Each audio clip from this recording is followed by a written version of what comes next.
नमस्कार दोस्तों, comic world 2.0 पे आपका स्वागत है। दोस्तों, आज मैं आप लोगों के लिए शुरू करने जा रहा हूं राज भारती जी द्वारा लिखित नॉवल भूत बंगला। तो चलिए दोस्तों शुरू करते हैं। कॉफी पियोगे? धीरेन्द्र कुमार भटनागर ने एक सिगरेट से दूसरी जलाकर खत्म हुई सिगरेट का टोटा ऐश ट्रे में रगड़ते हुए पूछा। मैंने एक नजर खिड़की के बंद शीशों पर डाली, फिर मुस्कुराया। नेकी और पूछ-पूछ। सच कहूं तो मैं खुद तुमसे चाय या कॉफी की फरमाइश करने वाला था। तो बोले क्यों नहीं यार? तुम अपने आप को मेरे यहाँ मेहमान तो नहीं समझ रहे हो? समझ तो नहीं रहा हूं, पर यार मेहमान होने में कुछ ज्यादा ही फायदा नहीं है क्या? वो कैसे भाई? खातिरदारी कुछ ज्यादा ही अच्छी हो जाती है। खुद को मेहमान समझोगे तो घाटे में ही रहोगे। घाटे में? हाँ, अपने और अपनों के लिए तो कहीं कोई पाबंदी नहीं होती। वो जो चाहे कहकर अधिकार पूर्वक मांग सकते हैं, पर मेहमानों को एक शिष्ट दायरे में रहना पड़ता है। बहुत सी जगह संकोच भी करना पड़ता है। कह तो तुम ठीक रहे हो। बहरहाल कॉफी का दौर तो हो ही जाए तो बेहतर है। ठंड काफी है। धीरेन्द्र कुमार भटनागर ने नौकर को आवाज देकर कॉफी लाने का आदेश दिया। थोड़ी देर में नौकर कॉफी ले आया। उसके बाद धीरेन्द्र ने उसे छुट्टी दे दी। हम दोनों आतिशदान के पास ही चेयर डाले बैठे थे। मेरा नौकर बहादुर मेरे प्यारे कुत्ते शेरू के साथ ही धीरेन्द्र के नौकर के रूम में ही आराम करने के लिए जा चुका था। हम दोनों दोस्त खाने पीने के बाद गपशप करके पुरानी यादें ताजा कर रहे थे। चूंकि ठंड काफी थी, इसलिए कॉफी की तलब दोनों को ही महसूस हुई और अब कॉफी के मग हमारे हाथों में थे। हम दोनों कॉफी सिप करने लगे। धीरेन्द्र कुमार भटनागर बीच बीच में अपनी सिगरेट का कश भी लगाता जा रहा था। नवंबर 91 की वो रात भयानक रूप से ठंड और अंधकार में डूबी हुई थी। बाहर तूफानी हवाओं के झक्कड़ चल रहे थे और धुआं धुआं पानी पड़ रहा था। मैंने लकड़ी के चंद टुकड़े आतिशदान में झोंके और सलाख से आग को कुरेद कर जब पलटा तो धीरेन्द्र कुमार भटनागर कॉफी की प्याली का आखिरी घूंट खत्म करके फिर से सिगरेट सुलगा रहा था। मेरी तरफ देखकर वो बोला, बाय गॉड, कैसी खौफनाक रात है। बिल्कुल जैसी आज से 6 हफ्ते पहले मैंने उस भूतिए मकान में काटी थी। भूतिए मकान में? मैंने आश्चर्य से धीरेन्द्र को देखा। हाँ, तुम्हें ताज्जुब क्यों हो रहा है? पहला ताज्जुब तो तुम्हारे मुंह से ये सुनकर हो रहा है कि इस खूबसूरत वादी में कोई भूता मकान भी है, और दूसरा ताज्जुब इसलिए हो रहा है कि तुम भी भूत प्रेत पे विश्वास करते हो। क्यों, तुम्हारे ख्याल से मुझे भूत प्रेतों पे विश्वास नहीं करना चाहिए? ये तुम मुझसे पूछ रहे हो? मैंने हैरत से धीरेन्द्र कुमार भटनागर की ओर देखा। उसका चेहरा पूरी तरह गंभीर था और वो जलती सिगरेट उंगलियों में दबाए आतिशदान में नाचते हुए सुर्ख सुर्ख शोलों को पुर रहा था। हाँ, क्योंकि मैंने सचमुच उस भूता मकान में, बल्कि उसे भूत बंगला ही कहना चाहिए, इसी नाम से मशहूर है वो। मैंने उस भूत बंगले में बड़ी ही भयानक रात काटी थी। भूत बंगले में रात काटी थी? ये कैसी बातें कर रहे हो तुम? अविश्वास भरे स्वर में मैंने कहा। क्या तुम भी भूतों और प्रेतात्माओं पर विश्वास करते हो? मेरे विश्वास ना करने की वजह? उसने भवें सिकोड़ कर पूछा। इसलिए कि तुम एक पढ़े लिखे और जिम्मेदार ऑफिसर हो, मैंने हंसकर जवाब दिया। और मैं नहीं समझता कि तुम जैसा व्यक्ति भी इस तरह की वाहियात बातों का कायल हो सकता है। तुम मानते हो भूत प्रेतों के अस्तित्व को? सवाल ही पैदा नहीं होता। मैं तो ये मानता हूं कि भूत प्रेत आदमी के दिमाग का खलल है। इस जहां में उनका कोई अस्तित्व नहीं है। शायद तुम ठीक कह रहे हो, पर इस जहां में कुछ तो है जो हमारी समझ से परे है। यानी तुम भूत प्रेतों के कायल हो? उनका अस्तित्व है तुम्हारी नजर में? नहीं मेरे दोस्त, मैं भूत प्रेतों का कायल नहीं। धीरेन्द्र कुमार भटनागर का स्वर गंभीर था। उसकी आंखें शून्य में कुछ घूरने लगी थी। कुछ देर तक वातावरण में गंभीर खामोशी छाई रही। धीरेन्द्र कुमार भटनागर ने एक नई सिगरेट निकालकर पुरानी सिगरेट के फेंके जाने वाले टोटे से सुलगाई और सिगरेट होठों से लगाकर उसने सिगरेट का गहरा कश खींचा। फिर धुआं नाक से निकालते हुए बोला, आज से 6 हफ्ते से पहले तक अगर कोई मुझे भूत प्रेतों के बारे में यकीन दिलाने की कोशिश भी करता तो मैं कभी भी उसकी बात पे कान न धरता, मगर अब। उसने वाक्य अधूरा छोड़ दिया। मैं खामोशी से उसकी ओर देखता रहा। पता नहीं वो जानबूझकर सस्पेंस पैदा करने की कोशिश कर रहा था या पूरे वाकये को याद कर रहा था। फिर से सिगरेट का एक लंबा कश खींचने के बाद वो चुटकी बजाकर राख एस्ट्रे में छिड़कते हुए बोला, ये कितनी अजीब बात है कि मैंने ना तो किसी भूत को देखा, ना ही प्रेतात्मा को। लेकिन फिर भी मुझे उनके अस्तित्व का कायल होना पड़ा है। कुछ पल रुककर वो फिर बोला, 1.5 महीने पहले जब मैं देहरादून में उत्तर काशी के भरान इलाके में बिजली विभाग के जूनियर इंजीनियर की हैसियत से ट्रांसफर होकर आया तो मुझे एक आरामदेह मकान की जरूरत पड़ी, जहां मैं ऑफिस का काम भी चलाना चाहता था। यूं ही घूमते घुमाते हुए एक अलग थलग और काफी हद तक वीरान इलाके से गुजरते वक्त मैंने एक बंगले पे बोर्ड लगा देखा, जिस पर लिखा था कि बंगला किराए के लिए खाली है। मैंने उसी वक्त बंगले के अंदर जाकर भी उसे अच्छी तरह देख डाला। यकीनन वो बंगला बेहद खूबसूरत और आरामदेह तो था ही, रिहाइश और ऑफिस के काम के लिए उसमें काफी जगह भी थी। कमरे लंबे चौड़े थे, खुला दालान, बरामदे साफ सुथरे, सब कुछ ठीक ठाक था। सच कहूं तो उस वक्त हर तरफ से एक सुकून सा महसूस हुआ था मुझे। बहरहाल मैंने मकान मालिक से बात की, किराया उसके हवाले किया और रहने के लिए मकान में पहुंच गया। लेकिन तीसरा ही दिन मुझे वहां से भागना पड़ा, बल्कि यहाँ शायद मैं गलत कह गया हूँ। मैं खुद ब खुद नहीं भागा था, बल्कि मेरी बीवी ने मुझे वहां से भाग चलने को मजबूर कर दिया। मुझे यकीन है कि हम वहां एक दिन और रहते तो देवयानी का हार्ट फेल जरूर हो जाता। देवयानी धीरेन्द्र कुमार भटनागर की पत्नी का नाम था।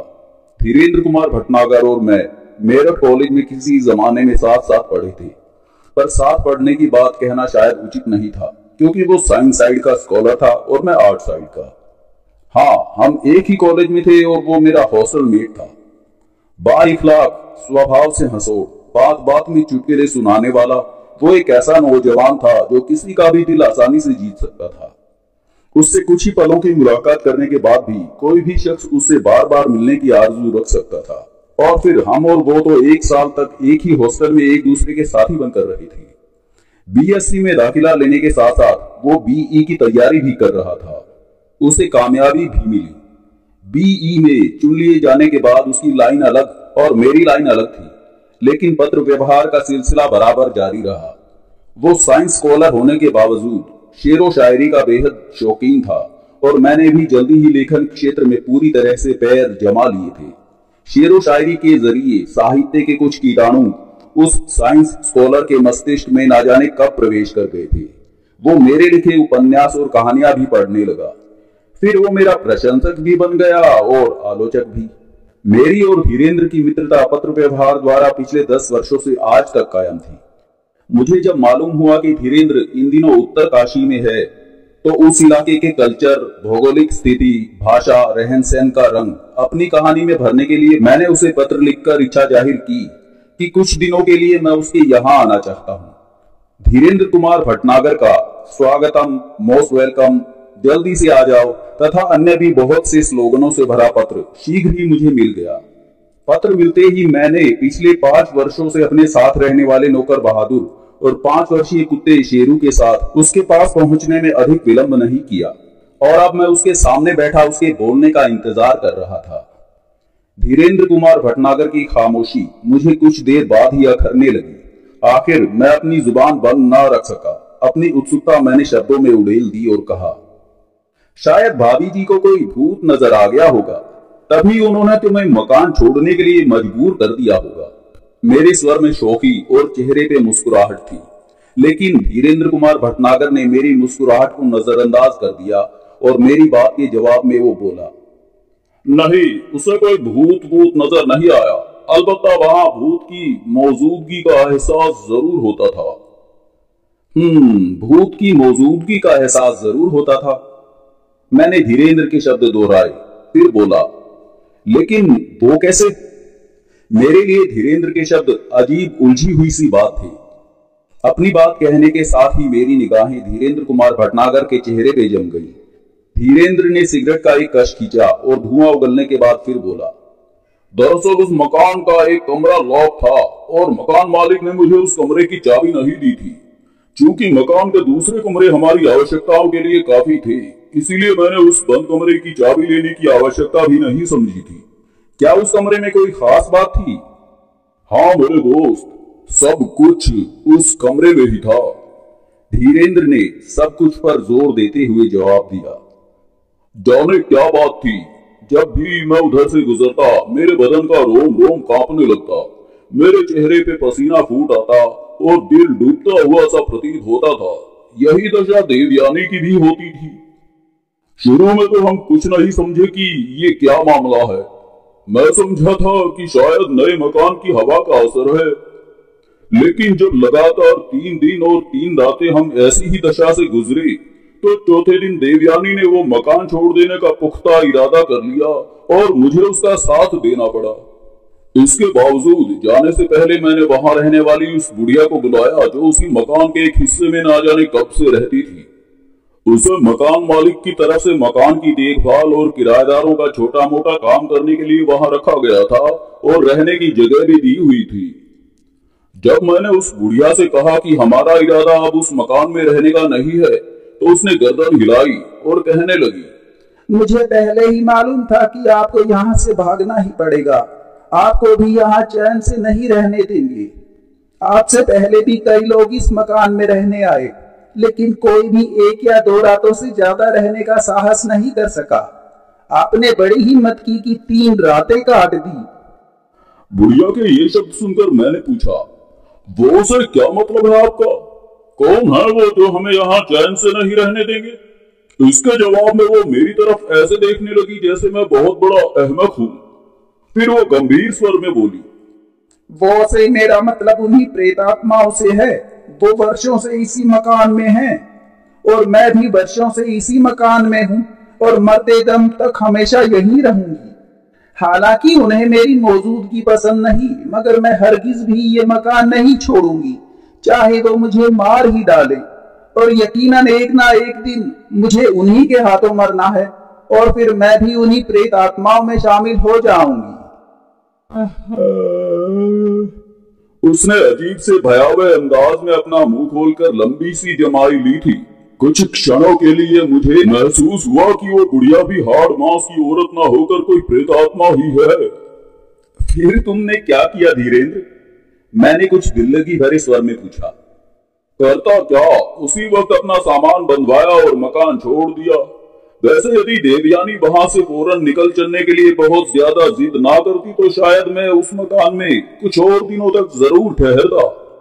कहते हुए धीरेन्द्र कुमार भटनागर ने उठकर खिड़की से बाहर झांका, फिर एक गहरी सांस लेते हुए बोला, ओह, बारिश हल्की हो गई।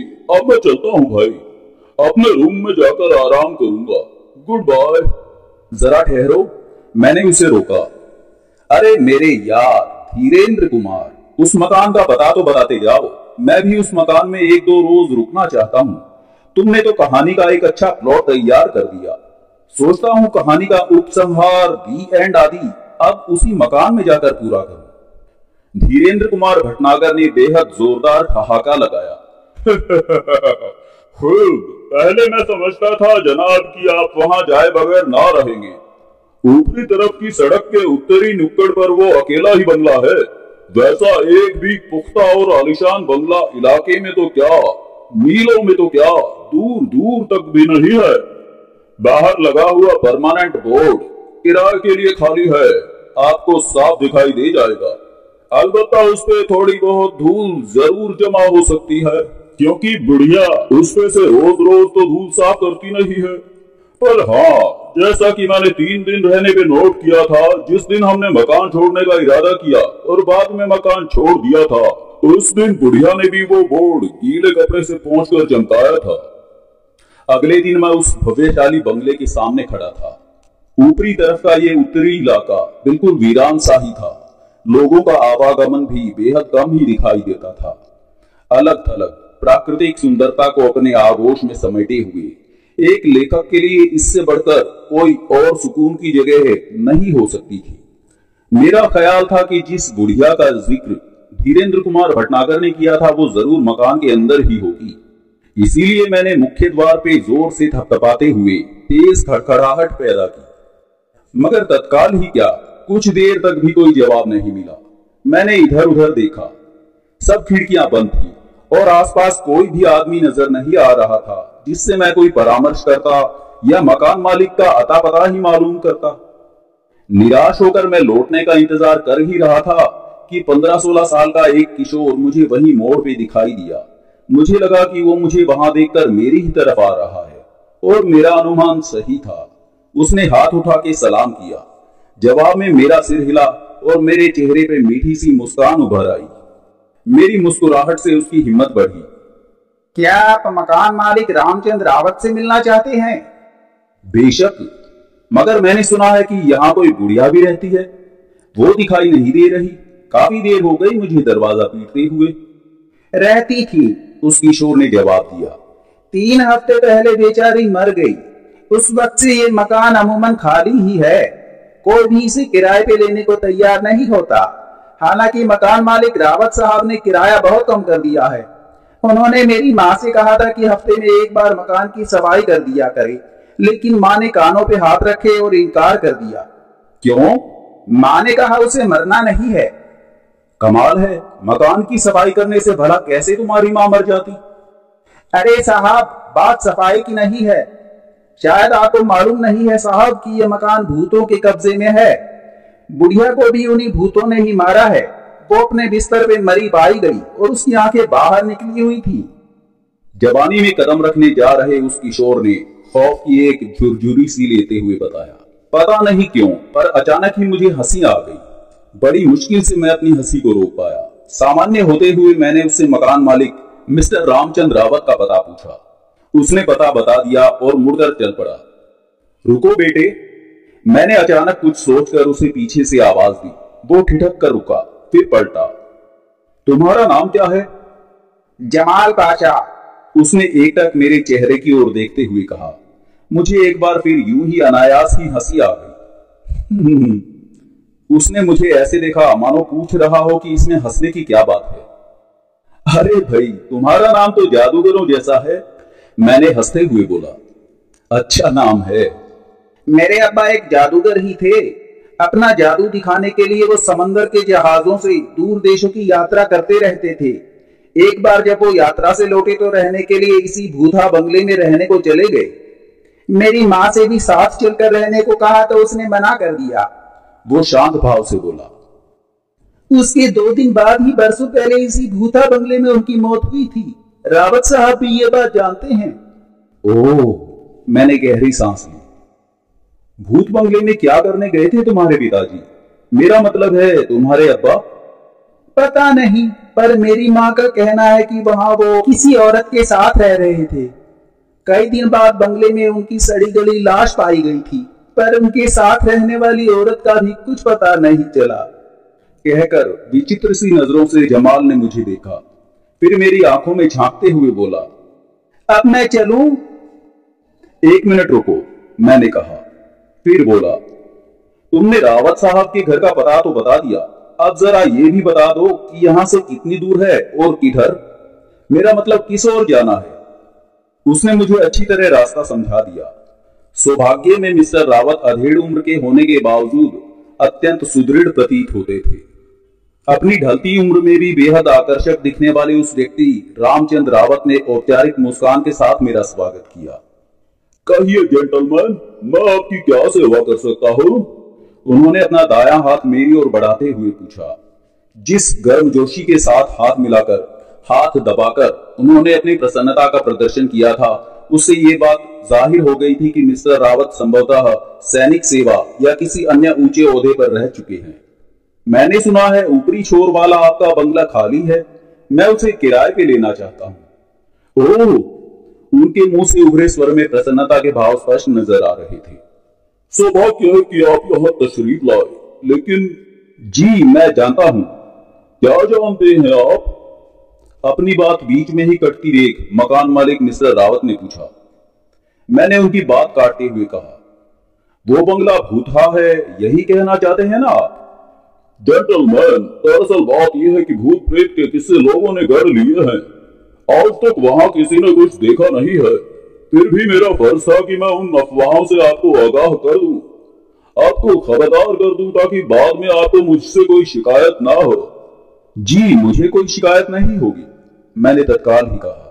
अपना परिचय देंगे, कुछ बताएंगे अपने बारे में? मिस्टर रावत ने कुछ कौतूहल भरी निगाहों से मेरी ओर देखते हुए प्रश्न किया।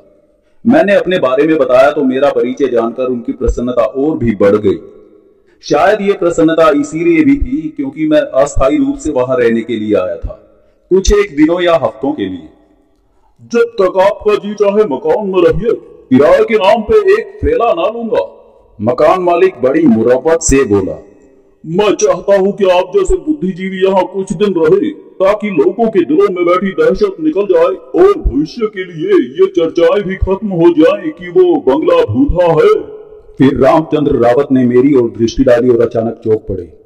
अरे, आप अभी तक बाहर खड़े हैं? आइए, अंदर आइए, तशरीफ ले आइए। मकान की चाबियां मैं अभी आपकी खिदमत में पेश करता हूँ। कुछ ही पलों में मैं मिस्टर रावत के साथ उनके खूबसूरत सजे सजाए ड्राइंग रूम में था। हम दोनों के बीच रखी कॉफी के 2 मगों से गर्मा गर्म भाप उठ रही थी। मिस्टर रामचंद्र रावत बता रहे थे। जेंटलमैन, मैं खुद भी उस बंगले के बारे में अजनबी हूँ। 40 साल से भी कुछ ज्यादा समय की बात है, पढ़ाई के सिलसिले में लंदन चला गया था, वही सर्विस की। कुछ समय पहले ही यहाँ आना पड़ा। परिवार लंदन में ही बसा हुआ है, यहाँ अपना कोई नहीं रह गया। ये बंगला जिसे आप किराए पर लेने आए हैं मेरे अंकल का था। उनके स्वर्गवास के बाद मैं ही कानूनी वारिस बना, इसीलिए ये मुसीबत मेरे सर पर ही आन पड़ी है। मैं खुद भी इसमें एक रात रहा हूँ और सिवाय उसके कि वहां वीरानी है, मुझे कोई भूत प्रेत दिखाई नहीं दिया। ये कहते हुए पल भर के लिए उनके चेहरे पे बोझलता आ गई, लेकिन अगले ही पल मुस्कुराहट बिखेरते हुए उन्होंने कहना जारी रखा। अब वो कमबख्त बुढ़िया मरी तो लोग तरह तरह की अफवाहें और भी ज्यादा उड़ाने लगे हैं। ईश्वर उन्हें समझे।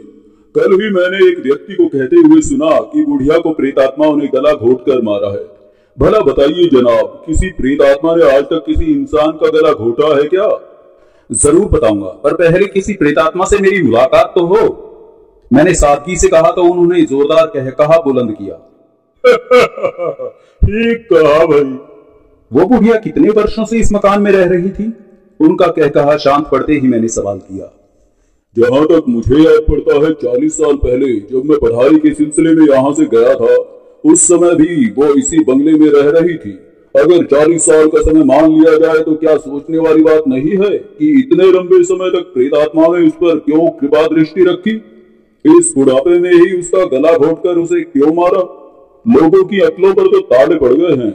या फिर कुछ चालाक लोग साजिश करके उस बंगले को बेहद सस्ते में हथियाना चाहते हैं। उन्हें यह भी एहसास होगा कि मैं खुद तो इस बंगले में रहने से रहा और वैसे भी मैं अपने परिवार से अलग, घर के लोगों से दूर, आखिर कब तक यहाँ ठहरूंगा? सच भी यही है कि मैं यहाँ ज्यादा दिनों तक नहीं ठहरूंगा, पर मुझे भी एक जिद सी हो गई है कि जो लोग ये बंगला सस्ते में खरीदने के लिए साजिशें रच रहे हैं, मैं उनकी साजिशें कामयाब नहीं होने दूंगा। मकान के बारे में पहले पहले कब अफवाह उड़ी कि वो भूथा है? मिस्टर रावत के मुंह से निकले एक एक शब्द को गौर से सुनने के बाद मैंने उनके खामोश होते ही ये सवाल पूछ लिया। मैं विश्वास के साथ नहीं कह सकता, पर उसी बुढ़िया ने बताया था कि जिस जमाने में वो उस बंगले में नौकरानी की हैसियत से काम पे लगी थी, उसी जमाने से बंगला बदनाम है। कहते हैं 10 साल पहले एक जादूगर भी किसी लड़की को भगा कर लाया था और इसी बंगले में रहा था। बाद में उस लड़की का तो कुछ पता नहीं चला, मगर कई दिनों बाद जादूगर की सड़ी गली लाश बंगले में पाई गई थी। बहरहाल अपने अंकल की मौत का समाचार पाकर जब मैं यहाँ आया तो बहुत से लोगों से सुना कि वो बंगला भूथा है, लेकिन मैंने उनकी बकवास पे ध्यान नहीं दिया। बंगला काफी बड़ा था, मजबूत था, वेल फर्निश्ड था। मैं खुश था कि अगर उस पर रंग रोगन करा दिया जाए तो अच्छे दामों में बिक जाएगा या किराए पे उठ जाएगा। इसीलिए मैंने लोगों की बात पे ध्यान ना देते हुए उसकी मरम्मत तक कराई। आपने खुद भी देखा होगा, मकान बिल्कुल नया सा हो गया है। 50,000 रुपए से ज्यादा फूंक दिए मैंने, पर कभी कभी लगता है मैंने बेवकूफी की है, क्योंकि किराए के नाम पे अब तक 5,000 भी हासिल नहीं कर पाया हूँ। मेरे अंदाज से ये 10-12 लाख की प्रॉपर्टी है, मगर शायद एक ढेले की नहीं है। ट्रांसफर होकर आने वाले सर्विस पेशा लोग अक्सर आए हैं, किराए पर बंगला लिया है, मगर कोई भी किराएदार 2 दिन से ज्यादा बंगले में नहीं रहा। मुझे आपकी भावनाओं को सही अंदाजा हो रहा है रावत साहब, मैंने हमदर्दी के साथ कहा। बस क्या कहूँ जनाब, उसने इस अंदाज में गर्दन हिलाते हुए कहा जैसे अपने दुर्भाग्य पे दुखी हो रहा है। जब तक मैं लंदन में रहा कभी कोई परेशानी सामने नहीं आई। यहाँ आकर उस बंगले को बेचने के लालच में खासा पैसा लगा डाला मैंने, समय बर्बाद कर डाला, अखबारों में इश्तिहार दिए, प्रॉपर्टी डीलरों से बात की, रुपए की चीज को आधे रुपए में बेचने तक की बात कह डाली, मगर सब बेकार। बंगले के भूथा होने की कहानियां खरीदारों तक पहुंचती हैं तो वे कानों पे हाथ धरते हैं और खरीदने से साफ इनकार कर देते हैं। और जाने कैसे वो कहानियां खरीदारों तक पहुंच ही जाती हैं। मुझे यकीन है कि वहां भूत प्रेत नहीं है। आप लेखक हैं, रूढ़िवादी नहीं है। वहां जाकर रहिए, कुछ दिन रहकर वहां दिखा दीजिए, ताकि लोगों के दिमाग में समाई हुई सारी गलतफहमियां निकल जाएं। और अगर कोई बंगले के खिलाफ कोई साजिश कर रहा है तो लोगों की समझ में ये बात भी आ जाए। मिस्टर रावत की बातों ने मुझे चैलेंज कबूल करने के लिए उत्साहित कर दिया था। वे अपनी ओर से हर तरह की सुविधाएं भी जुटाने का प्रस्ताव रख चुके थे। जब मैं उनके पास से उठा तो पूरे बंगले की चाबियां मेरी जेब में थी। अपने दोस्त भटनागर के पास पहुंचकर मैंने सबसे पहले बहादुर को अपने विश्वास में लेने का काम किया। बहादुर ठिगने कद, गठीले जिस्म और चमकती काली आंखों वाला बहादुर इंसान था। सिर्फ नाम से ही नहीं, काम से भी वो बेहद दिलेर और बहादुर नौजवान था। 5 साल पहले जब मैंने उसे घरेलू कामकाज के लिए अपने यहाँ रखा था तो इस बात की उम्मीद मुझे भी ना थी कि भीगती मसीह वाला ये कमसिन गढ़वाली छोकरा मुझसे इतना रच बस जाएगा कि जिंदगी के सफर में मेरा सबसे विश्वस्त हम सफर बन जाएगा। कहानी और उपन्यासों के लेखन के मद्देनजर हवा की तब्दीली के लिए वर्ष में 1 या 2 बार, महीने 2 महीनों के लिए आउटिंग शौक मैं जरूर पूरा करता हूँ। बहादुर हमेशा मेरे साथ ही रहता था। इस सिलसिले में मैं भारत के पूरब, पश्चिम, उत्तर, दक्षिण चारों दिशाओं का चक्कर लगा आया हूँ। बहादुर हमेशा हर बार मेरे साथ रहा है और हर बार हम दोनों के साथ रहा है मेरा और बहादुर का साझे का साथी शेरू, प्यारा बहादुर, वफादार कुत्ता। बहादुर को भी मेरी तरह भूथा बंगले में जाकर ठहरने की आदत थी। ये और बात है कि असली भूतों से हमारा सामना अब तक नहीं हुआ था। बहादुर बेहद निडर और साहसी नौजवान था। एडवेंचर का वो बेहद शौकीन था। मेरे चेहरे पर गंभीर सोच विचार के भाव देखकर उससे रहा ना गया। करीब आकर बोला, साहब, आप कुछ परेशान से नजर आते हैं, सब ठीक तो है? हाँ, सब खैरियत है। ये लो चाबियां। ऊपरी तरफ के उत्तरी नुक्कड़ पर एक खूबसूरत बड़ा बंगला है। मैंने उसे किराए पर ले लिया है। उसी बंगले की ये चाबियां हैं। मैं आज रात उस बंगले में सोना चाहता हूँ। कुछ आदमी अपने साथ ले जाओ। सफाई वगैरह कर कराकर बड़े कमरे वाले रोशनदान में आग जला देना और हाँ, अपनी खुखरी साथ ले जाना। उसने चाबियां लेते हुए मेरी ओर हैरत से देखा। क्या वहां खुखरी की जरूरत पड़ेगी साहब? जरूरत ना पड़े तो अच्छा ही है, पर शायद पड़ भी जाए, क्योंकि वो इमारत भूथा बंगला के नाम से काफी मशहूर है। बहादुर के चेहरे पे प्रसन्नता छा गई। एक नए एडवेंचर की कल्पना ने उसे बेहद उत्साहित कर दिया था। वो खुशी से उछला, अरे वाह साहब, भूथा बंगला, अब आएगा मजा। मुझे भी भूतों के दर्शन किए हुए एक अरसा गुजर गया है। आपको याद है साहब, वो खंडर वाली हवेली जिसमें हम 3 महीने तक रहे और हमने भूतों का भुर्ता बनाकर रख दिया था? बहादुर ने जयपुर की जिस खंडर वाली हवेली का जिक्र किया था वो भूतग्रस्त नहीं थी, लेकिन उसके भूतग्रस्त होने की अफवाहें काफी गर्म थी। हालांकि वास्तविकता ये थी कि कुछ बेहद चालाक किस्म के जरायम पेशा लोगों ने उसे अपने अपराधों का अड्डा बना रखा था और वैज्ञानिक तरीकों को अपनाकर वे लोग रातों के समय और कभी कभी दिन के समय भी तरह तरह के हथकंडे अपनाकर पर्यटकों और स्थानीय लोगों को भयभीत करते रहते थे तथा लोगों को उस हवेली से दूर रखने में काफी समय तक कामयाब भी रहे थे। लेकिन जब मैंने उस हवेली के एक हिस्से को अपने ठहरने का स्थान बना लिया तो उन मुजरिमों ने भूतों का रूप धारण करके मुझे डराने की बहुत कोशिश की। मेरे उस हवेली में रहने के लिए पहुंचने के कुछ दिन बाद ही छत पर से अचानक ही खून की बारिश हुई और मेरा बिस्तर और कपड़े खून से रंग गए। तो मैं समझा कि वो वाकई भूतग्रस्त है। परंतु जब मैंने उन खून के छींटों की जांच कराई तो पता चला कि वो नकली खून है जो किसी ट्यूब या पिचकारी के जरिए मुझ पर फेंका गया था। संक्षेप में कहानी का अंत यूं हुआ कि मैंने अपनी ओर से पुलिस प्रशासन से गुपचुप बात कर अपनी जांच पड़ताल जारी रखी और उन तथाकथित भूतों की हकीकत से वाकिफ हो गया।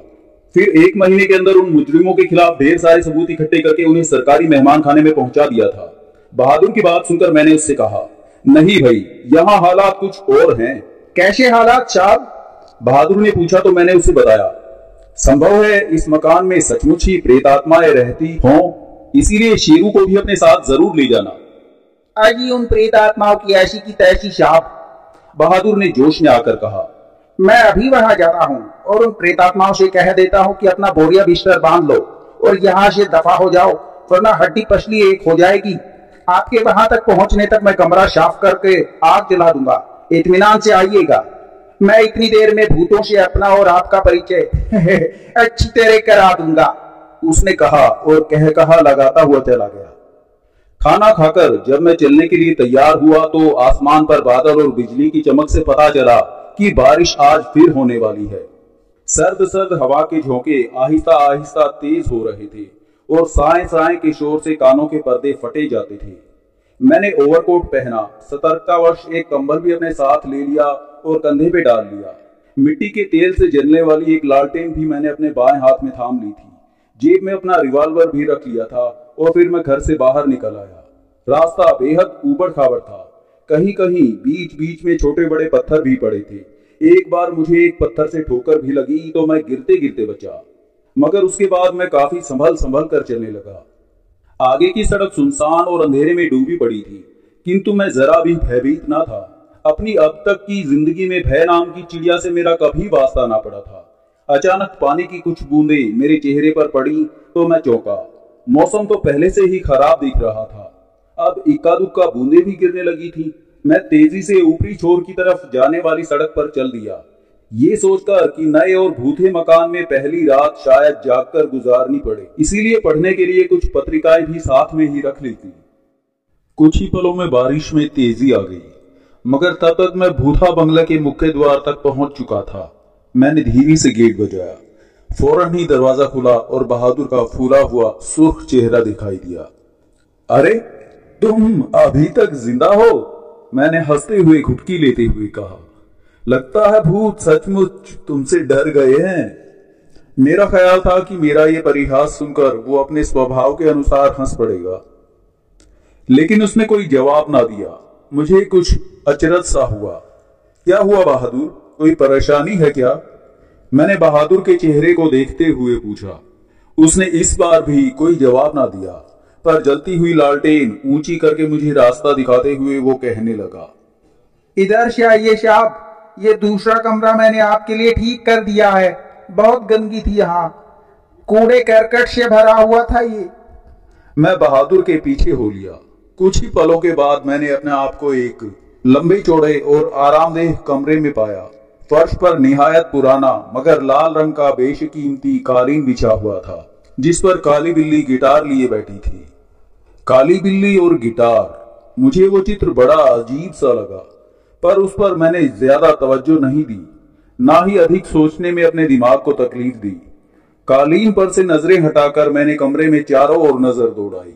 उस कमरे में काफी फर्नीचर था और संभवतः वह अंग्रेजों के जमाने का भारी फर्नीचर था, जिसमें एक लंबी मेज, 2 कुर्सियां और एक मसहरी भी शामिल थी। आतिशदान में आग के शोले भड़क रहे थे। कमरे की छत लगभग 20 फुट ऊंची थी। मैंने ओवरकोट उतारकर कुर्सी पर डाल दिया और कुर्सी पर बैठते हुए बहादुर की ओर देखकर कहा, तुम्हारे चेहरे से मुझे अंदाजा हो रहा है कि कोई खास बात जरूर है जिसने तुम्हारा असली मूड बदल दिया है। तुम कुछ परेशान से लग रहे हो, बात क्या है? आखिर मुझे भी तो बताओ कुछ। नहीं साहब, परेशान तो जरूर हूं, मगर ऐसी कोई खास बात नहीं है। हाँ, एक बात है, जब से साहब मैं यहाँ आया, मकान के अलग अलग हिस्सों से किसी के चलने फिरने और फुसफुसाने की आवाजें गूंज रही हैं साहब। संभव है ये आवाजें तेज हवा और बारिश के शोर की वजह से पैदा हो रही हों, मैंने कहा। हो सकता है साहब, बहादुर भावहीन स्वर में बोला। पर साहब मुझे लगता है ऐसा नहीं है, वो आवाजें। अच्छा ये बताओ, ये मकान तुम्हें पसंद आया या नहीं? मैंने बहादुर की बात काटते हुए कहा। कहो तो यहाँ 2-4 महीने ठहरने का प्रोग्राम बना लिया जाए। बहादुर चुप रहा। क्यों, तुम खामोश क्यों हो? मेरी बात का जवाब नहीं दिया तुमने। मकान पसंद नहीं आया क्या? मैंने बदस्तूर बहादुर के चेहरे पे नजरें टिकाए हुए अपना प्रश्न दोहराते हुए उससे पूछा। मकान तो शानदार है साहब, हालांकि पुराना है, मगर किसी रईस का है। 3 बड़े कमरे हैं इसमें, बरामदों और दूसरे छोटे कमरों का तो जवाब ही नहीं है साहब। बहादुर कुछ सोचता हुआ सा बोला। तभी यकायक मेरी कुर्सी हिली और मुझे ऐसा महसूस हुआ जैसे किसी ने मेरा घुटना पकड़ लिया हो। मेरी कंठ से चीख निकलते निकलते रह गई।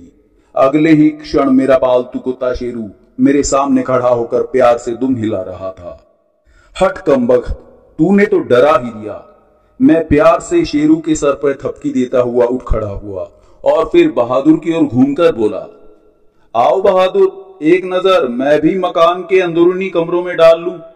जब हम दोनों कमरे से निकले तो कुत्ता दरवाजे तक साथ आया, मगर बरामदे में आने के बाद वो दोबारा कमरे की ओर भागा। उसकी हालत में एकदम ऐसा भय समाया हुआ था जैसा पहले मैंने कभी उसके हाव भाव में नहीं देखा था। मेरी समझ में नहीं आया कि अच्छे भले शेरू को अचानक ही क्या हो गया।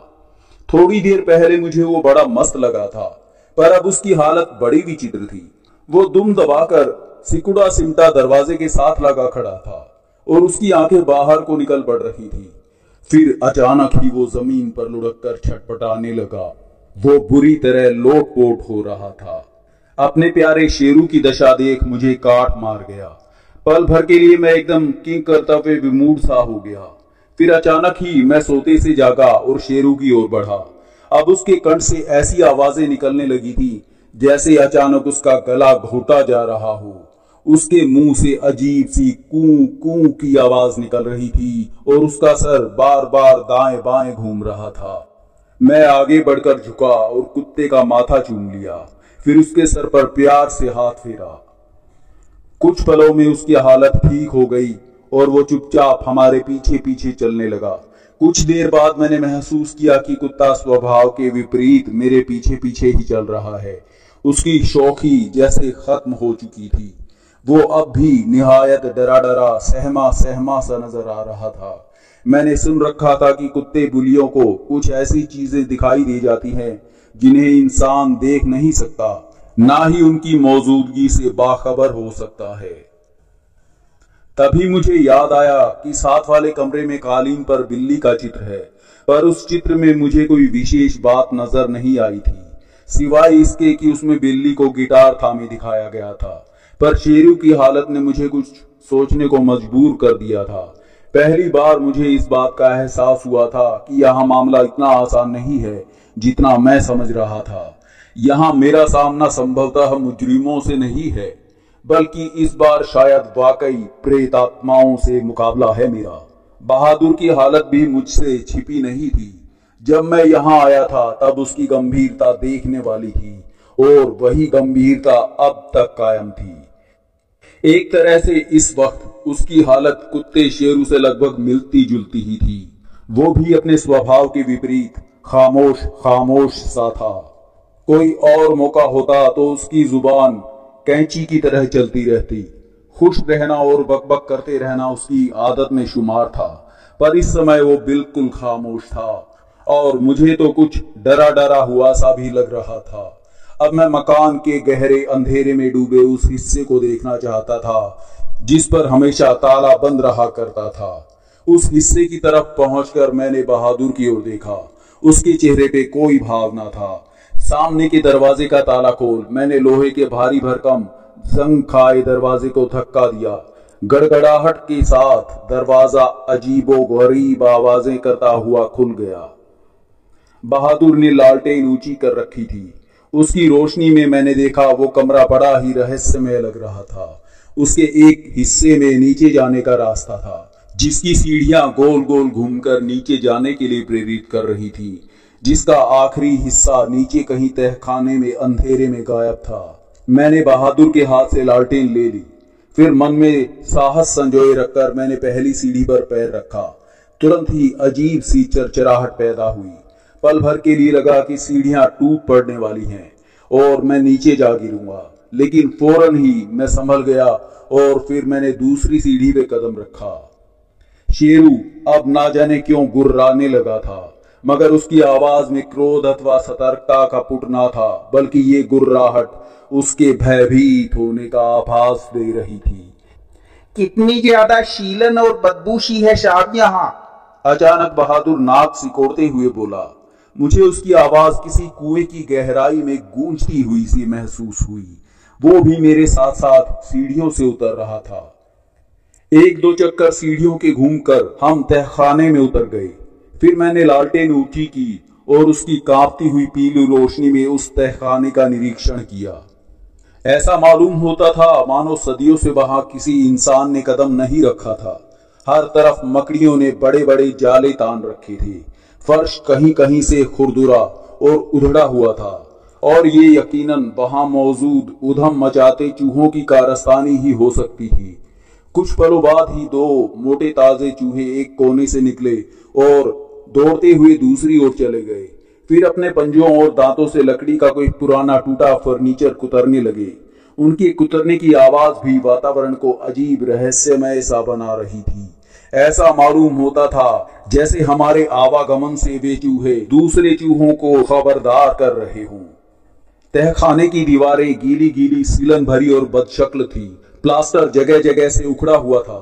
पुरानी खस्ताहाल ईंटें दीवारों का प्लास्टर उधड़ा होने के कारण अपनी बदसूरती दिखा रही थी। फर्श पर भी धूल की मोटी परत जम चुकी थी और जब हम चलते तो पीछे हमारे कदमों के स्पष्ट निशान धूल पर बनते चले जाते थे। तहखाने में लकड़ी की बनी हुई कुछ बड़ी बड़ी पेटियों और संदूकों के सिवाय कुछ भी ना था। हाँ, एक तरफ कोने में शराब की खाली बोतलों का एक ढेर जरूर लगा हुआ था। बोतलें एक जैसी नहीं थी। भिन्न भिन्न शराबों के क्वार्टर, अद्धे पूरी पूरी बोतलें थी। बोतलें खाली थी। उन्हें देखकर मेरे मन में यही एक विचार आया कि कभी किसी पियक्कड़ ने भी यहाँ अपना ठिकाना बनाया होगा। फिर मुझे इस बंगले के मालिक मिस्टर रामचंद्र रावत का पता ठिकाना रास्ता बताने वाले लड़के जमाल पाशा का ख्याल आया। उसकी बात याद आई जो उसने कही थी, मेरे अब्बा एक जादूगर ही थे। बरसों पहले इसी भूथा बंगले में ही उनकी मौत हुई थी। रावत साहब भी ये बात जानते हैं। ये शब्द मेरे कानों में गूंज रहे थे। उसके बाद रावत साहब के भी शब्द याद आए। कहते हैं 10 साल पहले एक जादूगर भी किसी लड़की को भगा कर लाया था और इसी बंगले में रहा था। बाद में उस लड़की का तो कुछ पता नहीं चला, मगर कई दिनों बाद जादूगर की सड़ी गली लाश बंगले में पाई गई थी।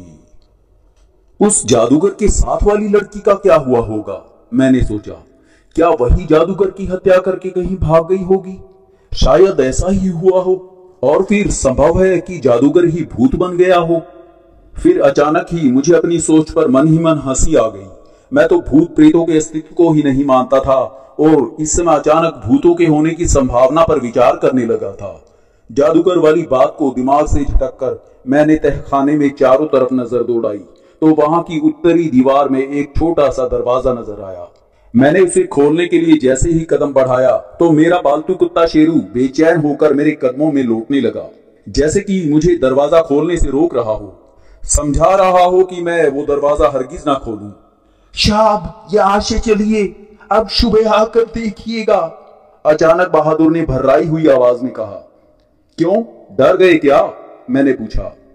हाँ, शायद मैं डर गया हूँ शाब, शायद मैं डर गया हूँ, डर रहा हूं मैं। वो कुछ खोया खोया सा बोला। पर क्यों? मैंने क्यों पर जोर डालकर पूछा, मानो उस समय उसका डरना मेरी नजरों में सबसे बड़ी हिमाकत हो, बेवकूफी हो। शाब, कुछ समझ में नहीं आता। क्या कहूं शाब, कुछ गड़बड़ तो जरूर है यहाँ। उसने रुक रुक कर गंभीर स्वर में कहा। कैसी गड़बड़? जरा देखिए तो, वो क्या है शाब? उसने उंगली से एक और इशारा किया और जैसे ही मैंने लालटेन का रुख उस तरफ किया, भय से मेरे बदन में एक ठंडी लहर दौड़ गई। नजरों के ठीक सामने फर्श पर छोटे छोटे इंसानी कदमों के ऐसे निशान बनते चले जा रहे थे जैसे कोई 8-9 साल का बच्चा इधर से उधर दौड़ रहा हो। ऐसा अचंबा जिंदगी में मैं पहली बार देख रहा था। वहां कहीं कोई नहीं दिखाई दे रहा था पर कदमों के निशान बन रहे थे।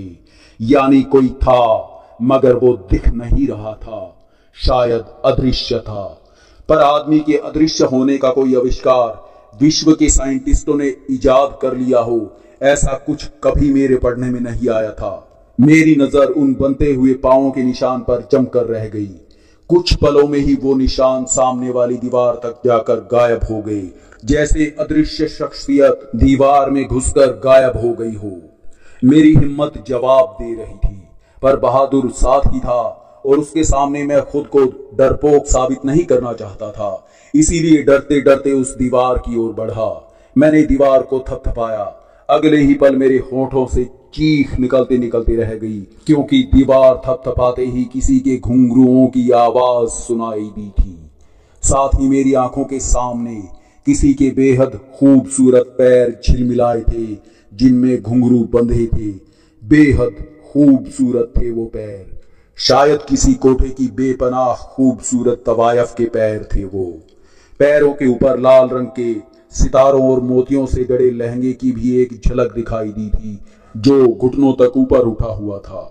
बहादुर पर क्या गुजर रही थी मैं कह नहीं सकता, लेकिन मेरे लिए उस तहखाने में ठहरना अब संभव नहीं रह गया था।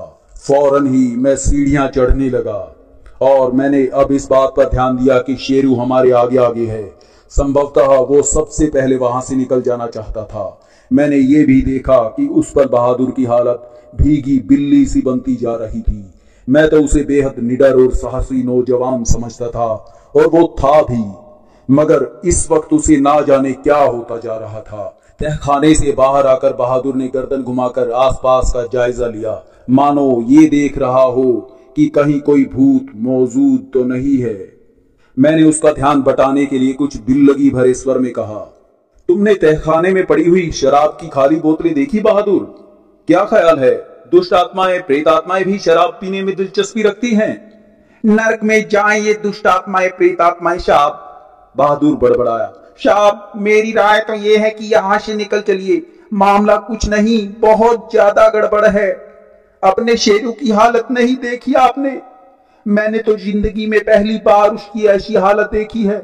आपने भी ध्यान किया होगा कि डर के मारे बेचारे का दम निकला जा रहा था।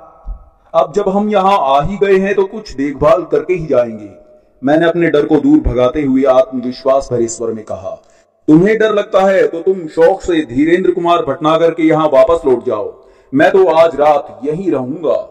बहादुर ने विचित्र सी नजरों से मुझे देखा, मानो कह रहा हो, आपको यहाँ अकेला छोड़कर मैं वापस लौट जाऊं? नहीं नहीं, ये मुझसे नहीं होगा।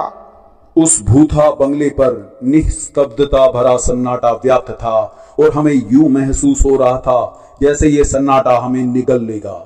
मैं बहादुर के दिल से डर निकालना चाहता था, इसीलिए वहां के अन्य छोटे कमरों को देखने के इरादे से बरामदे की ओर चला। हमने डाइनिंग रूम और उससे जुड़े 2 कमरे देखे। उनमें भी बेशकीमती और अच्छा फर्नीचर सजा हुआ था। हर चीज साफ सुथरी और गर्द गुबार रही थी। ऐसा लगता था जैसे कुछ ही देर पहले कमरे की बड़ी अच्छी तरह सफाई की गई है। तुमने तो बड़ी मेहनत से सफाई की है, मैंने कमरे की सफाई देख प्रशंसा भरे भाव से बहादुर की ओर देखकर कहा। उसने कुछ पलों तक कोई जवाब नहीं दिया, अलबत्ता फटी फटी नजरों से कमरे की दीवारों, फर्श और फर्नीचर को निहारता रहा। फिर उसके चेहरे पर अजीब से चिन्ह उजागर हुए और बेहद गंभीर स्वर में वो कहने लगा, साहब कसम ले लीजिए, जो मैं इस कमरे में घुसा हूं तो कसम से मैंने इस कमरे की सफाई नहीं की है। फिर वो पसीना पहुंचते हुए दोबारा बोल पड़ा, और आप यकीन करेंगे साहब, जब मैंने मकान में आकर बड़े कमरे की खिड़की से इस ओर झांका था तो इस कमरे में गंदगी, गर्द गुबार के अलावा कुछ भी नहीं था। पर अब ये बिल्कुल साफ है साहब, जबकि मैंने इस कमरे में कदम तक नहीं रखा। ये सफाई कौन कर गया, कुछ समझ में नहीं आ रहा। मेरी तो अक्ल भी काम नहीं कर रही साहब। शायद तुम्हें गलती लग रही है, जो कमरे तुमने गंदे देखे थे वो और कमरे होंगे। इस कमरे की सफाई तुम्ही ने की होगी और बाद में तुम भूल गए होगे। आओ अब ड्राइंग रूम में चलें। बहादुर कुछ नहीं बोला, बस फटी फटी आंखों से उस कमरे के चारों ओर निगाह दौड़ाता रहा। मैंने बहादुर की पीठ थपथपाते हुए उसे समझाया, हो जाता है, कभी कभी ऐसा भी हो जाता है। जब दिल में डर पैदा होता है तो ऐसी भूलें होना लाजमी है, क्योंकि उस वक्त सब कुछ संदिग्ध लगता है। ये कमरा तुम्ही ने साफ किया है और अब इतने हैरान परेशान मत हो। इतना कहकर मैं फिर से बोला, चलो ड्राइंग रूम में चलते हैं। ड्राइंग रूम भी खासा लंबा चौड़ा और खूबसूरत था। वहां भी काफी कीमती फर्नीचर सजा हुआ था। बहादुर हर चीज को फटी फटी नजरों से घूर रहा था। एकाएक वो बड़बड़ा उठा था, शायद मैं अंधा हो गया हूं साहब। पहले भी तो इस कमरे में मैं आया था, मगर उस वक्त तो यहाँ कुछ भी नहीं था, एक सुई तक नहीं थी, बिल्कुल खाली कमरा था साहब। मगर अब हे भगवान, कहीं मैं पागल तो नहीं हो रहा हूं साहब। मैंने बहादुर को हौसला देते हुए लालटेन बुझाने को कहा। मेरे कहने पे उसने लालटेन बुझा दी, फिर जेब से मोमबत्ती निकालकर जलाई और मेज पर जमा दी। उसके बाद दरवाजा बंद करने के लिए मुड़ा। उसके मुड़ते ही सामने दीवार के साथ रखी एक अन्य कुर्सी धीरे से हिली। मैं बुरी तरह चौंक गया और फिर मेरे देखते ही देखते वो कुर्सी मुझसे करीब 3 फुट के फासले पर आकर उछलती हुई ऐसे गिरी जैसे किसी ने जोर से उठाकर उसे पटका हो। अनायास ही मेरे पांव 2 कदम पीछे हो गए। मैं फटी फटी आंखों से कुर्सी को देखने लगा था। कुर्सी अब भी हिल रही थी, जैसे कोई उसे हौले हौले हिला रहा हो। कुछ पलों के लिए मानो वक्त ठहर गया था। मैं एकदम बुत सा हो गया था। बहादुर भी एकदम से घूमकर सकते की सी हालत में खड़ा रह गया था। वो भी एकटक कुर्सी की ओर ही देखे जा रहा था और मेरे प्यारे कुत्ते शेरू के मुंह से कांय कांय की डरी डरी सी और घुटी घुटी सी आवाजें निकल रही थी। बहादुर दरवाजे के पास पत्थर के बुत की तरह खड़ा था और आगे का तमाशा देख रहा था। उसकी पलकें झपकना तक भूल गई थी। मेरी नजर अब भी उस हिलती हुई कुर्सी पर टिकी थी और फिर देखते ही देखते कुर्सी खुद ब खुद सीधी हो गई थी, ऐसे जैसे एक झटके से किसी ने उसे सीधा कर दिया हो। और फिर अचानक मेरी आंखों के सामने एक इंसानी ढांचे की अस्पष्ट सी आकृति उभरने लगी थी। एक हड्डियों का ढांचा, कंकाल जैसा कोई अक्स पल भर के लिए मेरी आंखों के सामने कौंध गया था। फिर अगले ही पल वो ढांचा, वो कंकाल मेरी नजरों के सामने से गायब हो गया। सामने रखी कुर्सी भी अब हिल नहीं रही थी। मैंने अपने सर को झटका दिया, फिर अपने दाएं हाथ के अंगूठे और तर्जनी उंगली से बाएं हाथ पर चिकोटी काटी थी। नहीं, मैं कोई सपना नहीं देख रहा था, किसी भ्रम का शिकार भी नहीं था मैं। ये कुर्सी उठाकर सामने रख दो बहादुर। कुछ पल बाद मैंने बहादुर को हुक्म दिया। उसने फौरन मेरे आदेश का पालन किया। कुर्सी उठाते समय उसकी पीठ मेरी ओर थी और फिर कुर्सी उठाते वक्त वो अचानक दर्द से दोहरा हो गया और पलटकर मेरी ओर चौंक कर देखते हुए बोला, साहब, ये क्या मजाक है साहब? आपने मेरी पीठ पर अचानक इतनी जोर से घूंसा क्यों मारा? अबे पगला हुआ है, मैंने डांट कर कहा। मुझे क्या जरूरत आ पड़ी थी घूंसा मारने की? मैं तो तुझसे इतनी दूर बैठा हूं। पर साहब, बहादुर कहराते हुए बोला, अभी अभी मेरी पीठ पे सचमुच किसी ने बहुत जोरदार मारा है साहब। मेरी तो सांस ही अटक गई थी साहब। कहते हुए उसने कुर्सी दीवार के साथ सटाकर रख दी थी।